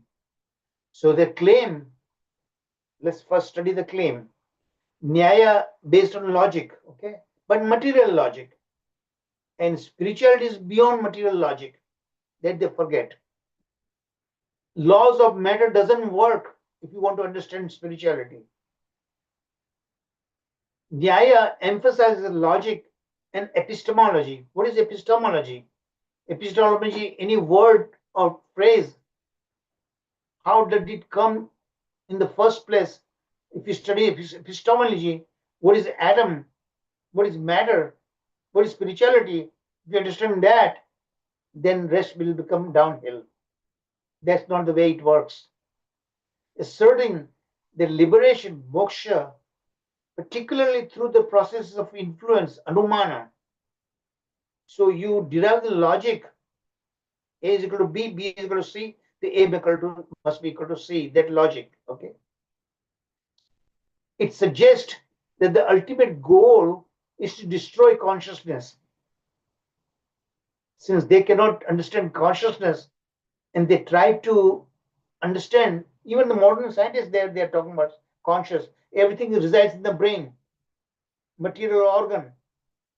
If the brain is not functioning, that's why they say the consciousness goes and person is dying, brain death. But brain is just an outlet organ. Consciousness comes from the soul. And the soul also gets conscious because of the Paramatman. That they don't understand. So they want to destroy this conscious, the particular process of, it suggests that the ultimate goal is to destroy consciousness, which is seen as a root of suffering. Because we experience suffering is because of consciousness, right? So if you want to end consciousness, if you want to end suffering, take away the consciousness. If you want, it's like the patient coming and he's suffering. Take away his consciousness and cure him. It's that kind of fallacy. પ્રભુ એ consciousness લઈ લે તો મરી જ જવાય ને. Yes, ये तो बात છે ને. એના જેવી વાત થઈ ને કે બિલકુલ જેમ મેં તમને એક્ઝામ્પલ આપ્યું નાનું કે પેશન્ટને ક્યોર કરવું છે તેને એનું કોઝ શું, સફરિંગ શું છે, સફરિંગ કોન્શિયસ છે એટલે સફરિંગ કરે છે ને, કોન્શિયસ લઈ લ્યો, બેહોશ કરી દો એને. And other thing, very funny, it is very funny probably. The other thing is that Buddhism, why we are suffering? Because we desire something. We kill your desires, there will be no more sufferings. That's the fundamental tenets of Buddhism. But you cannot kill the desires. We are not like dead stones. We cannot destroy the desire. The desire has to be transformed, material desire into spiritual desire. That's the only way to do it. Okay, moving forward. Shrutis counter this by insisting that genuine liberation does not come from annihilation of consciousness, but from realizing the eternal nature of the conscious itself, the very soul, the very Paramatma, where from the consciousness is coming. They argue that consciousness is not a barrier. So the Shrutis are saying that consciousness is not the barrier, but a vital aspect of existence that must be understood and embraced. So where does the consciousness come? It is coming from the soul and Paramatman.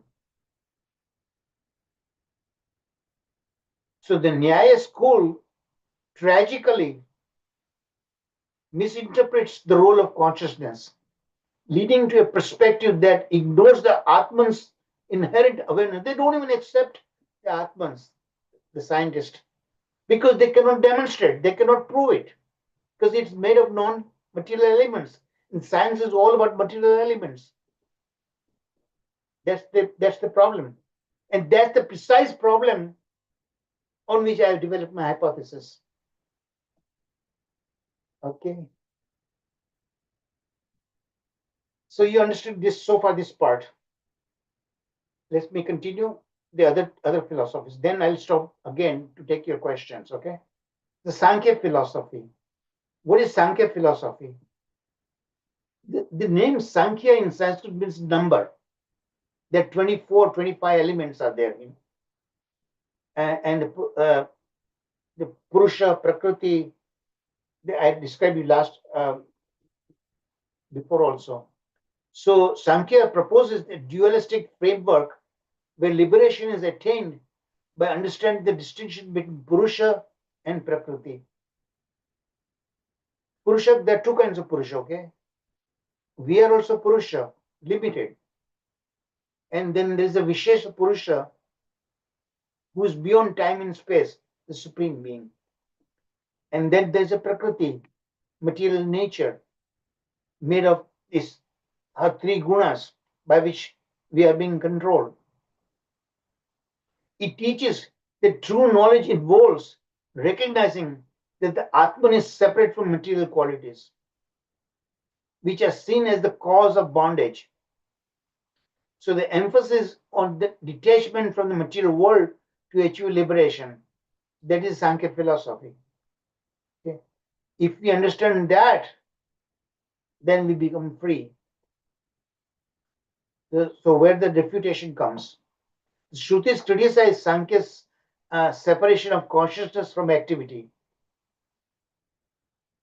So the scientists, these people, Sankhya philosophers, they accept soul, okay, but they don't accept soul as anything to do with the activity.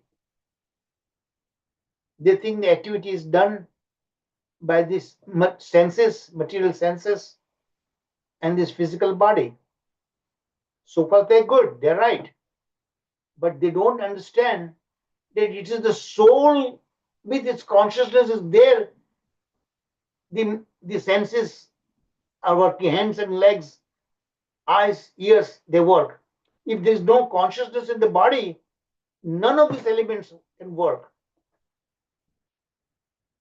So they separate. So they don't understand the activity is also done by the soul. And soul is directed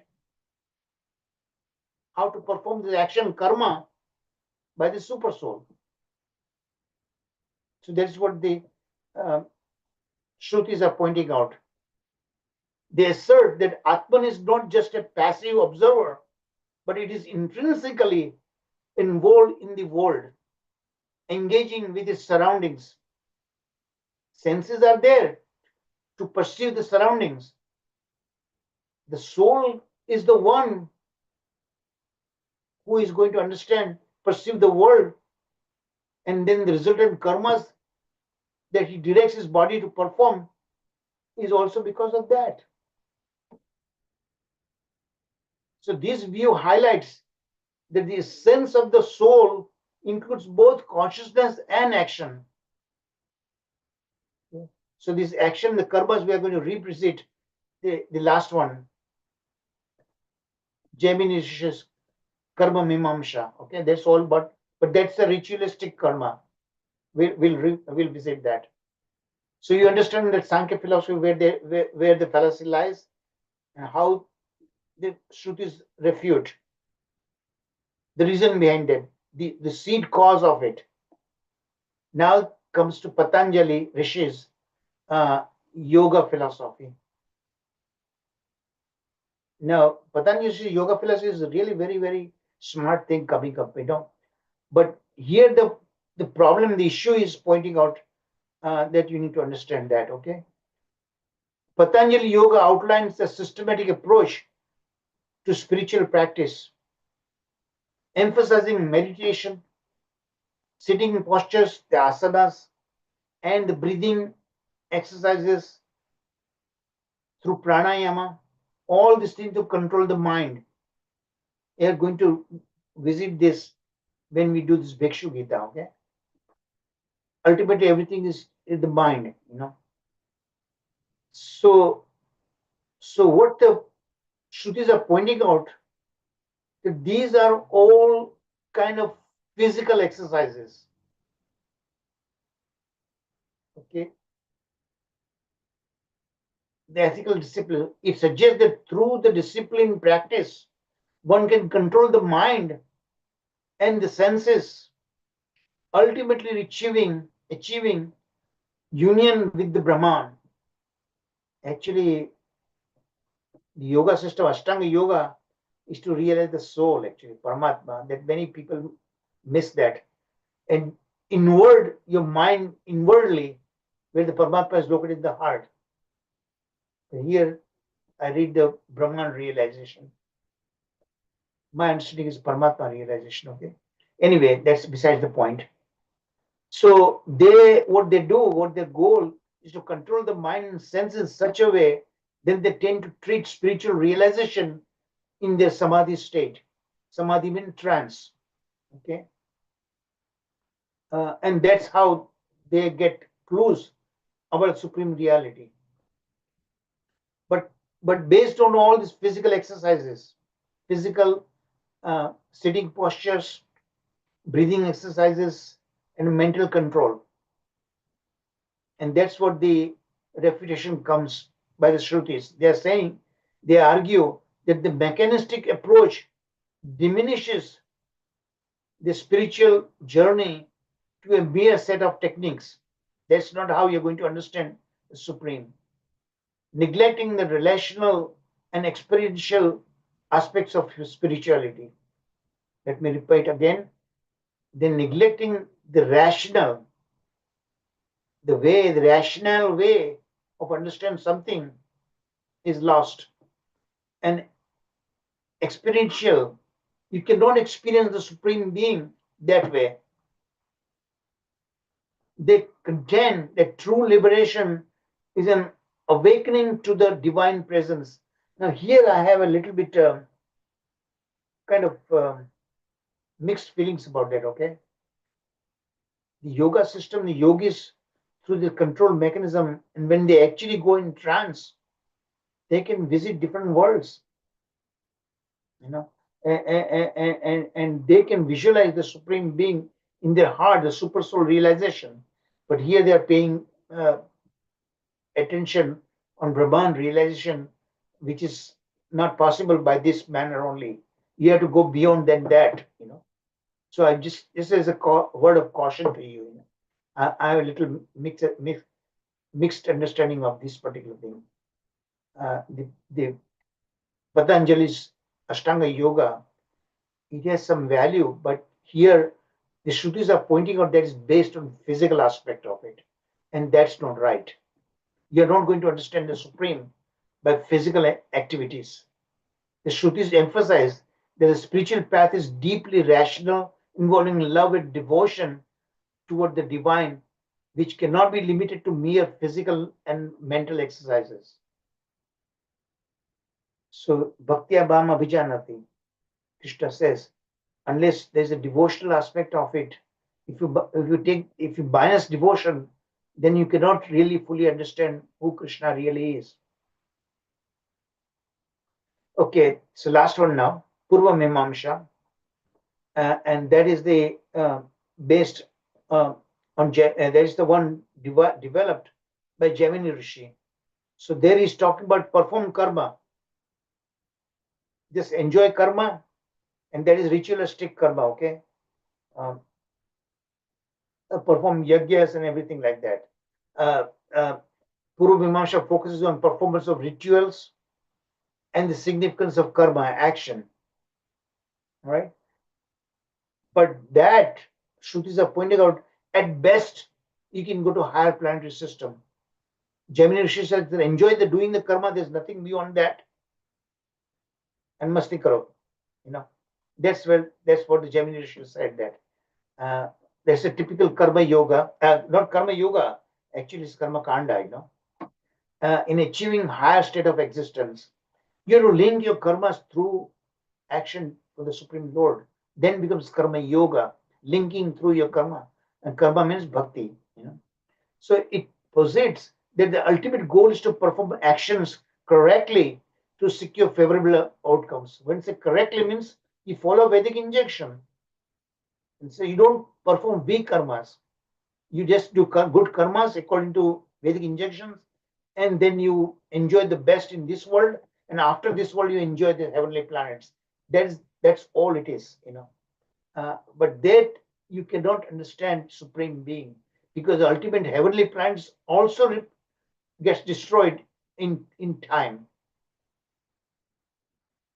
Demigods also have a finite lifetime, that way, such as a higher birth among demigods on the heavenly realms, which is seen in the ultimate aspiration. That's what the this Purvamansha, their goal is like that. Just like Gyane's goal is to get moksha. So refutation critiques that this perspective is limited by its focus on material actions and their results. They assert that it fails to recognize the spiritual essence of living entity which transcends the cycles of karma. It goes beyond karmas. So Shrutis emphasize that true understanding of liberation involves recognizing the spiritual dimension of existence, which goes beyond transactional interactions and leads to deeper connection with the divine. So you don't get to connect yourself with divine simply by performing karmas, Vedic injection karma, ritualistic karmas, not the bhakti as a karma. Okay. So the conclusion, the critique of these philosophical schools by the Shrutis emphasizes the need to transcend limited dualistic perspective and embrace a more holistic understanding of existence. What is meant by holistic? Balance out positive and negatives like that. Each philosophy, while offering insights, ultimately falls short of capturing the profound transcendental reality that the Shrutis illuminate. By highlighting these flaws, the Shrutis encourage seekers who are truly seeking the Supreme, okay, to pursue a deeper truth that encompasses both the material and spiritual dimension. So you have to, yes, material thing is there, but you have to go beyond that if you want to understand spirituality. Beyond atoms, beyond like that. So now we got a good idea what we are talking about. Okay, now we are going to go analysis further. So this is the key points to grasp what you really need to internalize out of what we just discussed this point so far. So there's a dualistic misconception that you need to understand. These philosophies are wrong in that aspect. The pervasive belief that jivatmans are defined by three material qualities, goodness, passion, and ignorance, is rooted in a profound misunderstanding born from ignorance. What is avidya? What is avidya? They forget the soul being Satchit Ananda. There is nothing to do with the modes of material nature. Modes of material nature acting on his body. So that avidya, ignorance, is playing a role. So the viewpoint is limited, and limited outcome you can expect at best, and fail to recognize the underlying spiritual aspect of reality that transcends these basic concepts. So that is the dualistic misconception and their ignorance, avidya. Point number 2, impact on the jivatman versus paramatman. They have been talking about all about the three modes of material nature, prakriti. Okay, but prakriti's three gunas have no jurisdiction when it comes to paramatman. The flawed perception pertains to individual embodied atmans, jivatmans they're talking about. And within jivatmans, they forget it's the Atman Satchit Ananda. It's this body that's subject to control by the three modes of material. That they don't understand that. Yet it does not touch the supreme soul. Paramatman is beyond that. Okay, so there are two aspects of it. They miss the difference between the Jivatmans and Paramatmans insofar as Prakriti's three gunas are concerned. Okay, there's a fundamental wrong. But even beyond than that, even the Jivatman, the living entity, they falsely understand, falsely blame the three modes of material nature on the Jivatmans, the Atman itself is not affected by that. Okay? But when misidentifies the Atma, self being, forgets that he is not this body, he is pure spirit soul, then comes to material consciousness, then the soul experiences the three modes of material nature. This is the very thing that King Rahugada asked the question.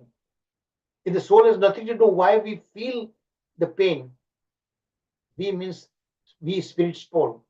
So then Jadabharata explains that because the soul misidentifies the self with his body, that's why he experiences this pain. Same question asked several other places also in Bhagavatam. Fourth point, the third point, the supreme soul of God exists beyond the realm of these misconceptions and is impervious to ignorance. Paramatma never comes in ignorance. This divine state embodies perfect awareness and understanding, inspiring awe and reverence. When you realize that, then you come to this awe and reverence for the Supreme Being. Prakriti is totally under his control. Maya's illusory controls. Now they make mistake in understanding how the Maya works. Maya in Paramatma Sandarbha we go much deeper. Jiva Goswami goes, the whole book is there about 1,000 pages. Often understood as illusion, represent the material energy that fosters ignorance. What promotes ignorance is this illusory Maya. It entices, it brings allurement in our life, and we cannot resist those allurements when we misidentify ourselves with this body. So, and totally distinct from the God, from the Supreme Being, fueling a false sense of duality and misunderstanding. Duality means what? Duality means spirit soul and his physical body.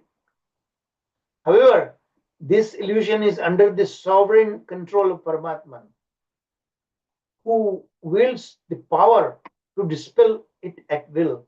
If we want to become free from material, this Prakriti's three gunas, then we need to take shelter of the Supreme Being. That's the only way, Mayam etam tarantite. Maya has no influence over Paramatma, and we devotees, normally we are under its control. But when we take shelter of the Supreme Lord in bhakti process, then Maya cannot act on you. As long as we are in the company of the sadhus, and as long as we are studying this Shastra, this pastimes of the Supreme Lord, Bhagavatam, then at least until that time, during that time, Maya doesn't work. We are in Sattva Guna, pure Sattva Guna. Okay, so the key points to grasp, again, focusing on that, okay? So total consciousness. Paramatma possesses a complete and total consciousness that we need to understand, signifying God's profound awareness and enlightenment, unlike the embodied Atmans. Atman derives that understanding, that illusion removal process coming from Paramatma, that may easily succumb to misguidance if we become ignorant of that. So it's the analogy the Shrutis gives, the light and darkness. See, the light and darkness means something that is like gold, ornaments, things like that, where there are very little, it's intrinsic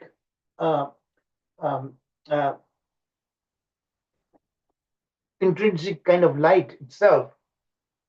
Remember, gold sparkles when you shine light on it, right? But when you turn off the source of light, then you cannot see the gold ornaments, right? But the darkness cannot hide the sun. Sun is too powerful for that. Cloud may come, partially obscure vision, but it's only partial, and that's momentary. Sun itself is so bright, it can dissipate the darkness. That's exactly happens during the daylight. Sun comes, everything, all the darkness of the night disappears, right? That's what it is. So that analogy is given for that. Point number 7, the fallacies of the philosophers. We already gone so much. The erroneous notions propagated by various philosophers, such as the belief that the material world is the only reality, or that God is merely a figment of human imagination. This is the Gnostic philosophy, non-devotees. Highlight that even the wisest can be ensnared by ignorance. So the avidya can affect even the wisest people. This reality serves as a reminder that reliance on flawed reasoning can lead us astray. So blind leading blind, like that. So Shrutis are warning us, watch out. The wisdom of this conclusion, the wisdom of Shrutis reveal that the prevalent understanding of the nature of living beings is steeped in ignorance. So we need to remove avidya. And avidya comes because of the modes. And to get away from the modes, we need to take shelter. We need to hear internally what the super soul is telling us. So Paramatma remains eternally aware and unaffected by these illusions. And if we take shelter of Paramatma, Paramatma will help us to see through that fallacy. Okay. Clarification of misinterpretation. Distinct between the Atman and Jivatman that we understand. I explained you already. Atman is Sat Chit Ananda. But these people are missing. They are blaming the ignorance coming on the living entity, and they misunderstand that it's coming the physical body. Soul has nothing to do with it. So when soul comes into that kind of misconception, then the soul feels that as if he is under the influence of the modes. But in reality, it's not there. Role of the physical body and the Prakriti's three gunas. The confusion we experience stems from a physical mind and body that is under the influence of the three modes, heavily influenced by the three modes, Sattva, Rajas, and Tamas. So these modes weave the fabric of illusion.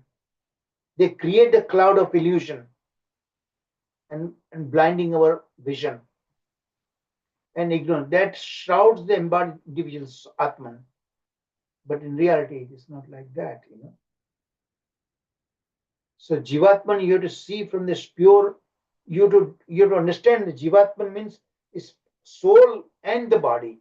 You cannot differentiate between them, then you are gone. You need to differentiate. Failure of the philosophers, I already repeated so many times now. Conclusion, the Shrutis highlight this critical misinterpretation by asserting that ignorance is not a core attribute of the Atman. Atman cannot come into ignorance. Atman receives constantly instructions from Paramatman. He's constantly in touch with Paramatman. Rather, it is a transient condition. Birth means that originates from it, from the body-mind complex. The body-mind complex is the root cause of our ignorance. The same body-mind complex applied in serving the Lord, then that body-mind complex becomes the remedy of the body-mind complex that is the cause of our material existence. So in order to get out of it, we need to seek shelter of the Supreme in this bhakti process. So the body-mind complex itself can be the medicine, the very cause, body-mind cause this disease. This disease itself, the cause of disease itself can be a remedy. That like poison kills poison. Okay, let me stop here and take any questions before I go further. In terms of 3 or 4 things. Okay.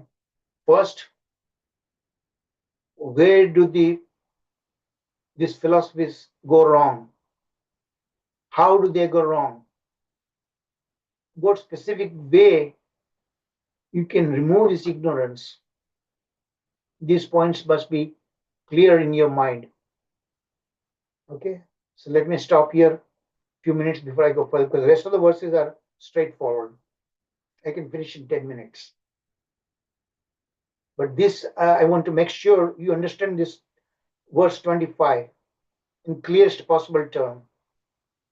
Hare Krishna Prabhu ji, Yeah. धन्यवाद प्रणाम प्रभु जी। सांख्य philosophy एक वो कहते हैं कि soul को material quality से दूर करो। तो अगर सोल जो है वो स्पिरिचुअल मतलब मटेरियल एक्टिविटी से दूर रखे तो वो रियलाइजेशन कर सकते हैं गॉड का। It is but in reality doesn't happen that way, right? That's what this they're pointing out Prabhu that. जी। मगर मतलब हमें मालूम है कि सोल को जो मटेरियल एक्टिविटी से उससे ज्यादा स्पिरिचुअल एक्टिविटीज में इन्वॉल्व होना चाहिए। Because the Sankhya Yoga, Rakshamani, Sankhya philosophy, Purusha plays a role, important role there. Without Purusha, Prakriti cannot make progress, cannot proceed. Every step of the way, Prakriti is the Pradhana to become Mahatattva acting under the three ways by this Ahankara. All these things cannot take place without Purusha being present at every step of the way. That is where they go wrong. So they focus only on the Prakriti, then they misses. समझा रक्षा माता जी? हाँ मैं बराबर समझी गई प्रभु। They don't believe in Purusha. Yes, exactly. Okay, yes Prabhu. If you take the minus out of the Sankhya Yoga and Purusha out of it, then it has no meaning in it. You'll go wrong. Any other questions, comments? Radha Vinod Prabhuji? Yeah, Prabhuji, I think that was a very nice answer, Sankhya philosophy, because only that ingredients, right? 25 elements or 22 basically. Karmendriya, Gyanendriya, sense objects, gross and all that. That itself is nothing unless until that combines with the Lord's action in every step of the way, right? Creation you mentioned. So exactly. They miss everywhere, they are missed it, miss there. But very nicely identified, each case by case, Vaisheshika, they say atomic nature, but that cannot be the true. If you are looking at items, so in that case, you miss really who gives that item. They are not seeing that, right? They are looking at the only matter. It gives a really good insight, Prabhuji. Instead of individually studying those, even within the atom, very nice. The electrons orbit around this nucleus. The energy of the electron, the physicists don't understand where it has come. There also is the Lord's energy that empowers the electrons circling around the nucleus. Yeah, but again, I think the high point always you mentioned that the Shad Darshan, basically these are material, right? So from material perspective, what they pursue, what they see physically, they come with a conclusion. But they miss that point. Beyond that, there's a from where it is originated, it's coming from the Lord, right? That part they are missing in every step of the way. So until the Shrutis came out and showed us this policy, none of we realized that. Right, true. Shad Darshana is glorified like anything. Yes, Prabhuji. Thank you. पूर्व मीमांसा also says वो सब लोग follow करते हैं, खाओ पियो जलसा करो। ये बस वही मस्ती मारो, बस खाओ पियो आनंद करो, Karma, yeah, that's ritualistic karma. If you perform heavens and all this Satyanarayan पूजा करो, भूल जाओ सत्यनारायण क्या है। हाँ, सही बात है। जय जगदीश हरे, घर आए संपत्ति, है ना, उसमें आता है घर आए संपत्ति। That is the reason if you perform कष्ट मिटे अनेक। तो फिर कहाँ से उद्धार कहाँ से होगा? भगवान को निकाल देते हैं आप उसमें से। Hare Krishna Prabhuji. One question shall I ask or shall I wait? Please don't call right now. Go ahead, please. Okay. It may not be directly related, Prabhu, but maybe indirectly related because we are discussing the similar topic. like we know that Paramatma speaks from heart, Prabhu. Okay, we know that. And also many times our intelligence gives some thoughts. Our heart, mind also gives some things.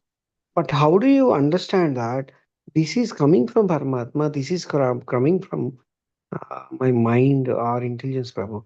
How do I differentiate? I am not able to differentiate. That is the biggest problem I have, Prabhu. See, that's what that verse, the Indriyas, Buddhi, that verse that we talked about, right? Mm. That identifies, that's given by the Paramatma, right? But Yeah. we think that our own intelligence, our own smartness, we have a smart mind that we Uh, achieve. That's where the fallacy lies. And then that deceives us down the line. When we take the Purusha out, Supreme Purusha out of that, then where did the Buddhi come from? It's not our own smartness. No matter how hard you work, okay. and Lord's sanctioning authority is there because of our karmic bondage, depending upon that, we cannot achieve anything. So that is the point I'm talking about. You're right. People miss it that. Exactly. And they say that like yes, my super soul only or my Paramatma has told this. Actually, it is no linga. Okay, anything which is related to the material, maybe it is mind, and related to the Krishna or higher purposes, it could be we can call it as a Paramatma. Yeah. Yeah. Thank you, bro. Thank you. Thank you.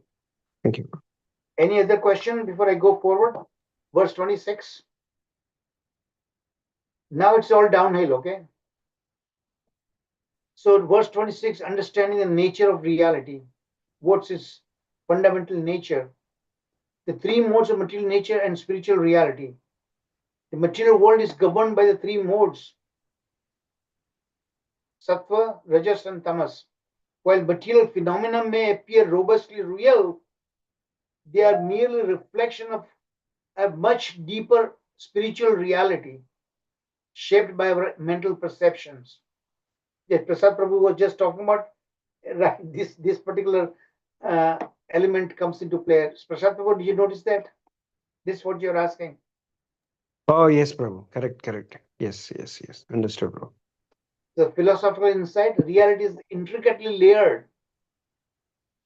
The material realm is not ultimately distinct from spiritual truth, but rather a misinterpreted manifestation of it. Precisely that what I'm telling you. Prasad Prabhu, you and I just spoke about it. Point number two: non-difference between the material and spiritual. Atma is the entity of the Supreme Being, atomic entity. Okay, you cannot separate that. That's what called non-difference.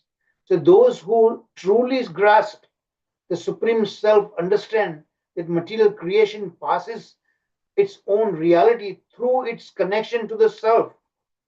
Self means capital S. It's not small self. Self, small self is us. But the capital S, we should not forget that. समझ पड़ते हैं आपको capital S कौन है? दक्षा माता Atma ji, Prabhuji, right? Supreme. Paramatma. so it's Paramatma. much like gold, despite existing in various forms like ornaments, remains fundamentally gold. So it's like father and son, right? They say that son, father like son, right? They always say that, right? Look and everywhere, but still there's a fundamental difference. Atman alag alag hai. Son comes from father, and yet could be quite different. देखो devotee घर demon पैदा होते हैं, प्रहलाद महाराज, and भगवान का अपना खुद का सन भौमासुरा become a demon. Vritrashra, in demoniac body, he was a great devotee. So this thing you have to understand: milk and curd. Curd comes from milk, yet property-wise they're quite different. So you have to understand what is coming from the origin. Origin remains origin always. So those who truly grasp the Supreme Self understand. So the truth is that we need to grasp the original, what understand that where that the curd yogurt came from milk. So those who truly grasp the Supreme Self understand that material creation possesses its own reality through its connection to the self. ये body part है, as long as it's connected to the main body, it will function. But if you sever arm from the body, then the arm is useless. When it's connected, it can do miracles. So we need to remain connected to the Supreme because we are part and parcel of the Supreme. We cannot act independent of the Supreme. So when you disconnect ourselves from the Supreme, then like severing your arms and expect that arm will still continue to work. Inside, the essence of all material forms springs from the divine. Even material forms comes from divine, pointing to the spiritual foundation inherent in everything that exists. None of this thing can work. Not only living beings, even the non-living beings. Every atom, there's a Vishnu in it. The atom cannot function without Vishnu being there. Critique of Mayavadi philosophy. Mayavadi, first of all, refuses the presence of super soul. They don't even accept that. They think that we are everything. And when we come in ignorance, because the mood's working, then we just become educated, get jnana from the Vedanta, and then we become Krishna. There's no difference between Krishna and us. That's what their fundamental philosophy. Brahman came under the ignorance. Fundamentally, they are wrong in that. Brahman can never come into ignorance. But that's what they're saying. That we, the Brahman, come into ignorance, then we become Jivatma. And when we get jnana from the Vedanta Sutra, then we become Brahman. They don't accept the existence of Paramatma. So this perspective highlights how ignorance distorts our vision, understanding of the soul's relationship with the Supreme, resulting in profound misunderstanding about identity and the nature of reality. So that's what these Shrutis are pointing out. So this philosophy is great mental exercise, intellectual exercise, but the wrong path. 26 continue the role of the mind in creation. Now the mind's role is very important. It can be sometimes confusing how mind works. It's a whole different ball game. Sometimes wonder how mind could be a material. It's a subtle body, right? Material, right? But mind never dies. Everything the body dies, soul goes, and mind goes with it. Sometimes I have a difficulty understanding what's exactly mind is there. Mind never dies. It stores memory of millions of lifetimes. There's something which never dies. Sometimes I have a difficulty to understand why it is called material. You get my point? Mind never dies. Mind drops when super soul comes out of it and the subtle body goes away. That is the only point when mind goes away. Prabhu ji we have only one mind है ना And mind, throughout but lifetime it's a multi-pronged mind, you know. Multi-pronged mind. The discussion emphasizes the supreme mind, asata. Now here also they call supreme mind asata. I have a difficulty understanding that why they call it asata. Initiated the creation of Brahma, Prajapati, and all living beings, suggesting that so all living beings they're saying the asata. I don't know. suggesting that in material world is fundamental a product of the mental projection. In Taittiriya Upanishad asserts that in the beginning of this creation only Asat was present. And we know in the beginning of creation only Supreme Being was there. How could Supreme Being be Asata? Asata means that is... Prabhuji, is the meaning Asat means aprakat, right? Not a prakat and aprakat, right? That is the meaning Asat. I don't know, in this sense it is there. I have difficulty understanding this particular aspect of it. Okay. Asata, if it is there, it's called this manifest and unmanifest, right? That's what I understand, Prabhuji. And I think you mentioned last class yesterday that word. That's what prakat and aprakat, like manifestation. And then it okay. Yeah. So if you understand from that point, it makes sense. But the word Yes. itself, Sat and Asat, routinely it is explained. Sat means eternal, Asat means temporary. પ્રભુજી spiritual વર્લ્ડમાં એક portion એવો છે જે material છે પણ જે અંધકારથી ભરેલો છે અને જ્યારે ભગવાને એના પર ગ્લાન્સ કર્યું ત્યારે એ બધું પ્રગટ થયું એ બી સમજી શકાય ને એ રીતે પણ સમજી શકાય ને Yeah, Jim Radhavinath Prabhu Keje, maybe, I don't know. But let's put it that aside. Understanding the central role of the mind in crafting reality grants profound clarity about existence. So mind should be connected to the Supreme, then the mind will work. Reality of the world as a product of the real. Reality of the world works as a product of the real. Very nicely put there, right? Enlightened individuals recognize the world as an authentic because it is derived from the ultimate reality. So world is authentic. So that is the whole kind of a subject for debate, right? They think this world is Jagan Mithya, Brahm Satyam, right? They say, but Vaishnava said that Jagan is there, but it's temporary. So in that sense, you need to understand that. Again, there are three aspects of it.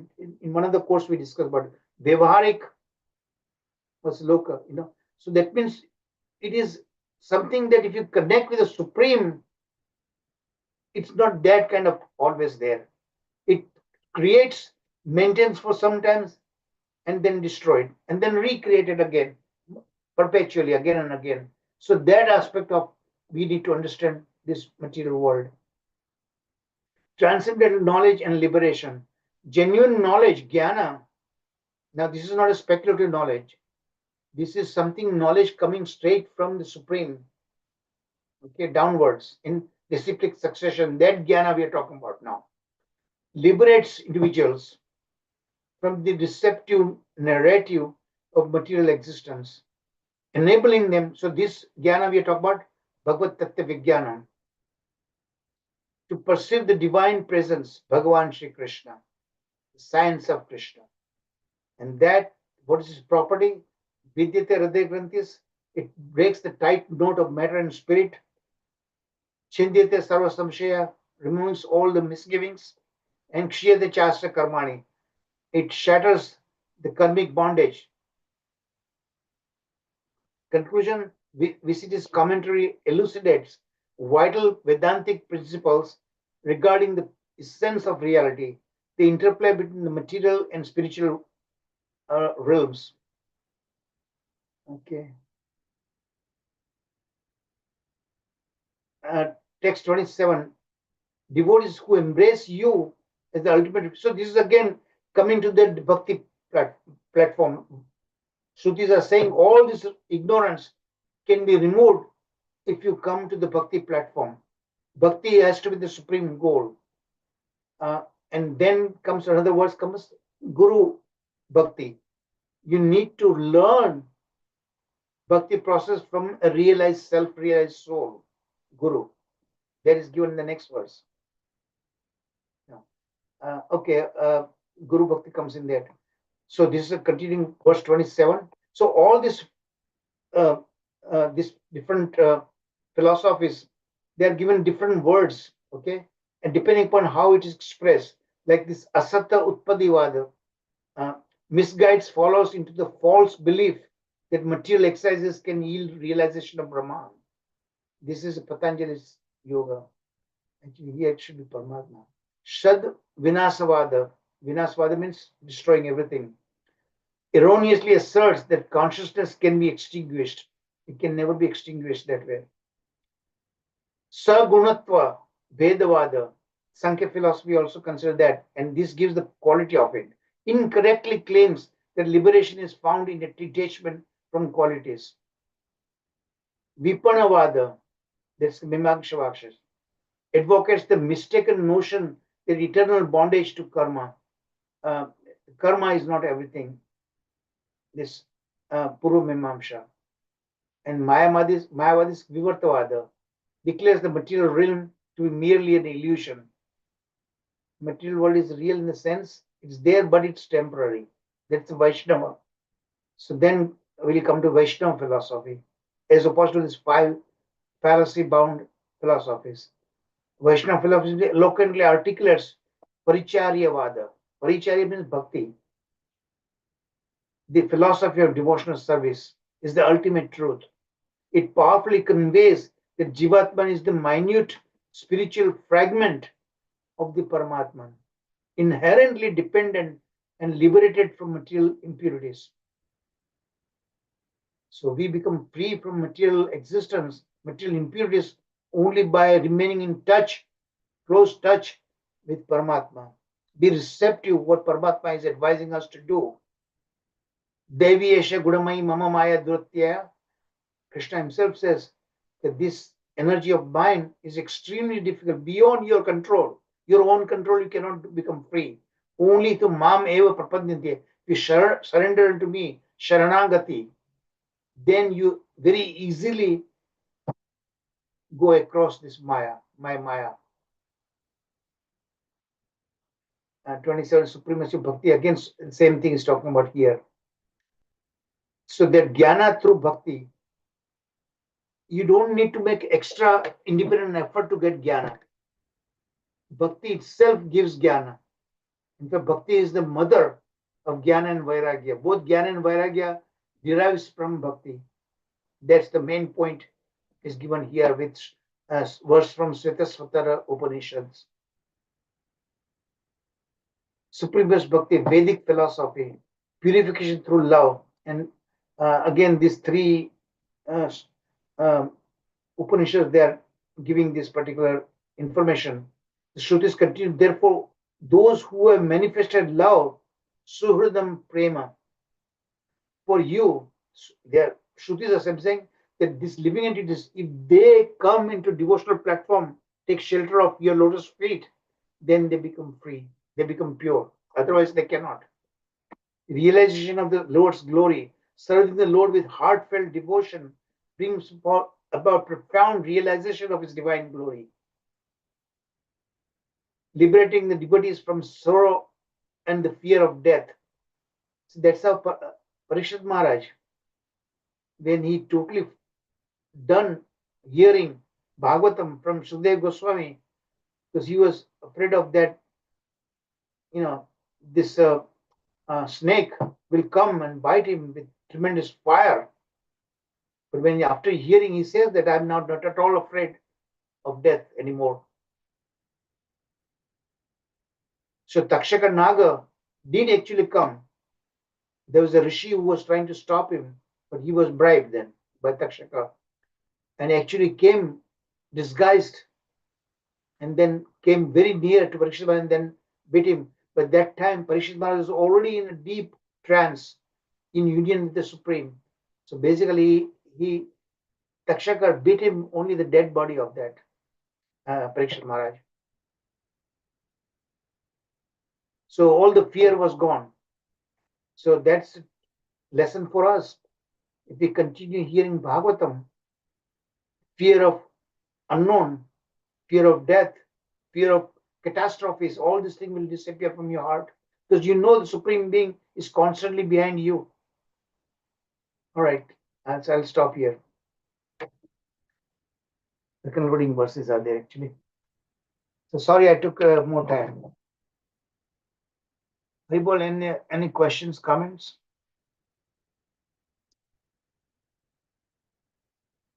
In between, I already took some questions from you, so you may not have many questions left. हरे कृष्णा प्रभु जी, दंडवत प्रणाम। धन्यवाद बेटा। बहुत time से मुझे ये सारे philosophy के बारे में अच्छे से समझना था, तो आज मैं अच्छे से समझ पाई हूँ। वापस मैं उसका रिवीजन करूंगी तो मालूम पड़ेगा। नहीं, एक्चुअली फिलोसॉफी तो डीपली स्टडी करने के लिए तो बहुत टाइम चाहिए ना। आज तो हम लोगों ने हाँ प्रभु जी। देखा सिर्फ उसमें उसकी फैलासी क्या है यस वो प्रभु हमने, जी। कैसे श्रुति उसको रिफ्यूट करती है वो बस देखा हमने। एक्चुअली फिलोसॉफी डीपली अंडरस्टैंड करने के लिए उसको पूरा कोर्स करना पड़ेगा। Any other points? So we are down to only 8 people only. You know? Originally we used to have about 20 plus people. So अभी जो लोग अभी है मेरे साथ, you guys are really very genuinely devoted. I am very very honored by your presence. You remain with me after such a Prabhu long ji, time. शरद प्रभु जी वृंदावन में है, समता माता जी भी बाहर गए हैं, वाराणसी और अयोध्या। ललिता माता जी बीमार Yeah. है। Those will be coming back. But हाँ still, there Prabhu ji. already 20 people were there. There only half of them are there now. Okay, whatever Krishna decides is good for us, right? And we accept that. Sanjeev Prabhu, any questions from you? No questions, Prabhu. Very complicated topic, as everyone said, and you walk this seamlessly, very seamlessly. And I always seen a very good pattern in your teaching. Like you take that complex topic, break it, and then while studying that, you find another goal. So now excited to hear more about Vedanta Sutra, right? So that's a great next great goal. So very nice, Prabhu. Thank you. As I Thank you told you for many times, yeah. none of us would be here unless No, contribution. no, no, please, Sanjeev please. Prabhu. I It's all became we very. are all due to you. It's all your mercy, Okay. Prabhu. Actually, without Thank you, you. there's no point having all this, right? So, Ultimate mercy from the Supreme. You know, I feel very it is called blessed. Divine mercy Prabhu ji. Lord came in contact with him, you know, in Japan, where I first met him. Okay, so let's Hare conclude Krishna the Bhai class. ji. Hare Krishna Bhai ji. I have a Oh, question. yes, Benji.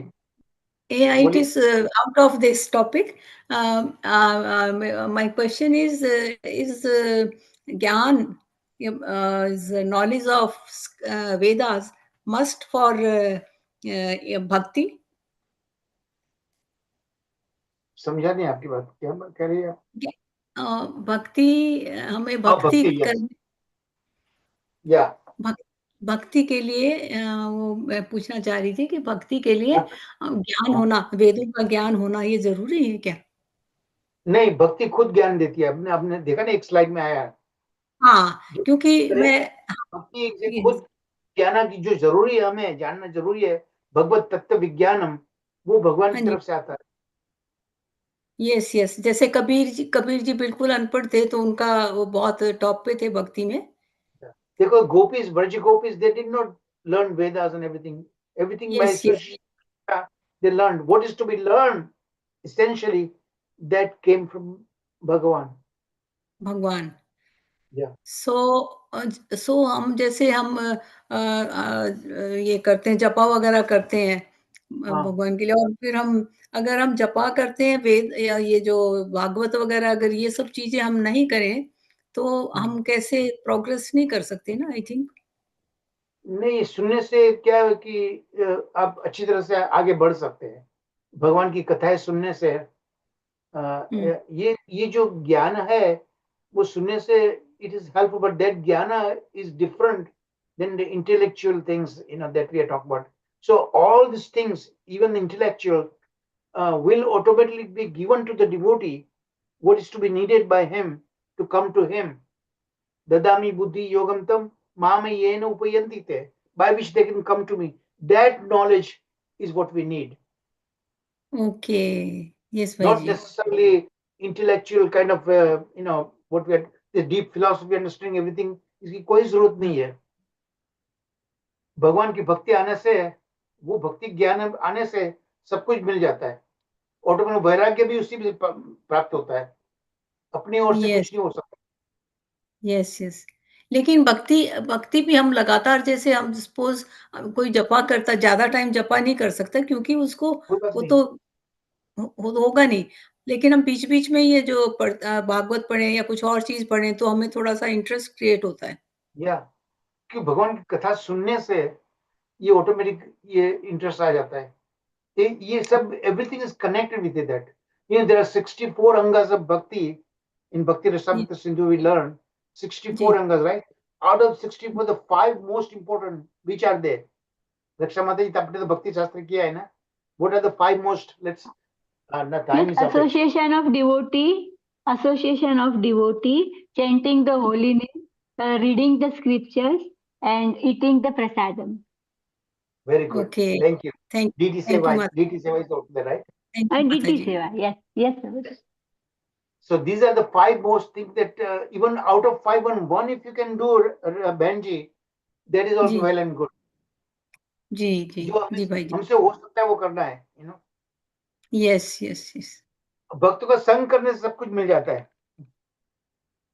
अच्छा अभी yes. राजकुमार बहन जी, आप कीजिए ये prayers, Narasimha prayer. Okay भाई जी, okay, I do. नामस्ते नरसिंहाय, नामस्ते नरसिंहाय, Prahlad दाहिने, प्रहलाद लाद दाहिने, हिरण्याकाशी पूर्वक्षः, शिलाटङ्काल नखालाये, शिलाटङ्काल नखालाये, इतो नरसिंहा परतो नरसिंहा, इतो नरसिंहा परतो नरसिंहा, यतो यतो यामि ततो नरसिंहा, बहिर्नरसिंहा हृदये नरसिंहा, बहिर्नरसिंहा हृदये नरसिंहा, नरसिंहमदिं शरणं प्रपदे, तव करकमलवरे नखाम् अद्भुतशृङ्गं दलिता हिरण्यकशिपु तनुभृङ्गम्, केशवधृता नरहरिरूपा, जय जगदीश हरे, जय जगदीश हरे, जय जगदीश हरे, तव करकमलवरे नखाम् अद्भुतशृङ्गं दलिता हिरण्यकशिपु तनुभृङ्गम्, केशवधृता नरहरिरूपा, जय जगदीश हरे, जय जगदीश हरे, जय जगदीश हरे, जय हो नरसिंहदेव, जय हो नरसिंहदेव, जय हो नरसिंहदेव, जय हो प्रहलाद महाराज, जय हो प्रहलाद महाराज, जय हो प्रहलाद महाराज, जय हो प्रभुपाद, जय हो प्रभुपाद, जय जय जय गुरुदेव, गुरुदेव, गुरुदेव, जय जय गुरुदेव। हरे कृष्णा। जय श्री कृष्ण चैतन्य प्रभु नित्यानंद, श्री अद्वैत गदाधर श्रीवासादि गौर भक्तवृंद, हरे कृष्णा कृष्ण कृष्ण हरे हरे, हरे राम राम राम हरे हरे। जय श्री प्रभुपाद, जय श्री भगवतपाद, गोविंदम आदि पुरुषम तम भजन। ओल भक्तों की जय, हरि बोल। So हरि बोल। we meet next week. So today's time will come there, right? And I'm sorry, 1 hour away, I'll come. Next week, No, 6:30. Next sorry, week, today's time is 6:30. today's time is fixed. It works, right, for everyone? No, Prabhuji, 6:30. 6:30, that our time will be 8 o'clock. USA Okay, so 8 o'clock. So we'll start at my time is 8 o'clock. Okay. 8 हाँ o'clock. Prabhu. All right. Hari bol. And Thank you I'm going to Prabhuji, send Hare you the Krishna. I'm going to send you the revised schedule because we are taking some extra lessons now on this, finishing this Prabhu, that Yes, is yes, better. Prabhu. It will Okay, be too Prabhu. late for you also, otherwise. Huh? Yeah. It will be too late for you as well. 8 a.m. No, is no, better no, for you. no, it's fine. Okay, thank you. Prasad Prabhuji, Thank thank you. you. Thank you, Thank you, Prabhuji. everyone. Very well. Thank you, Thank you Prabhuji. Dandat pranam. Dandat pranam to all.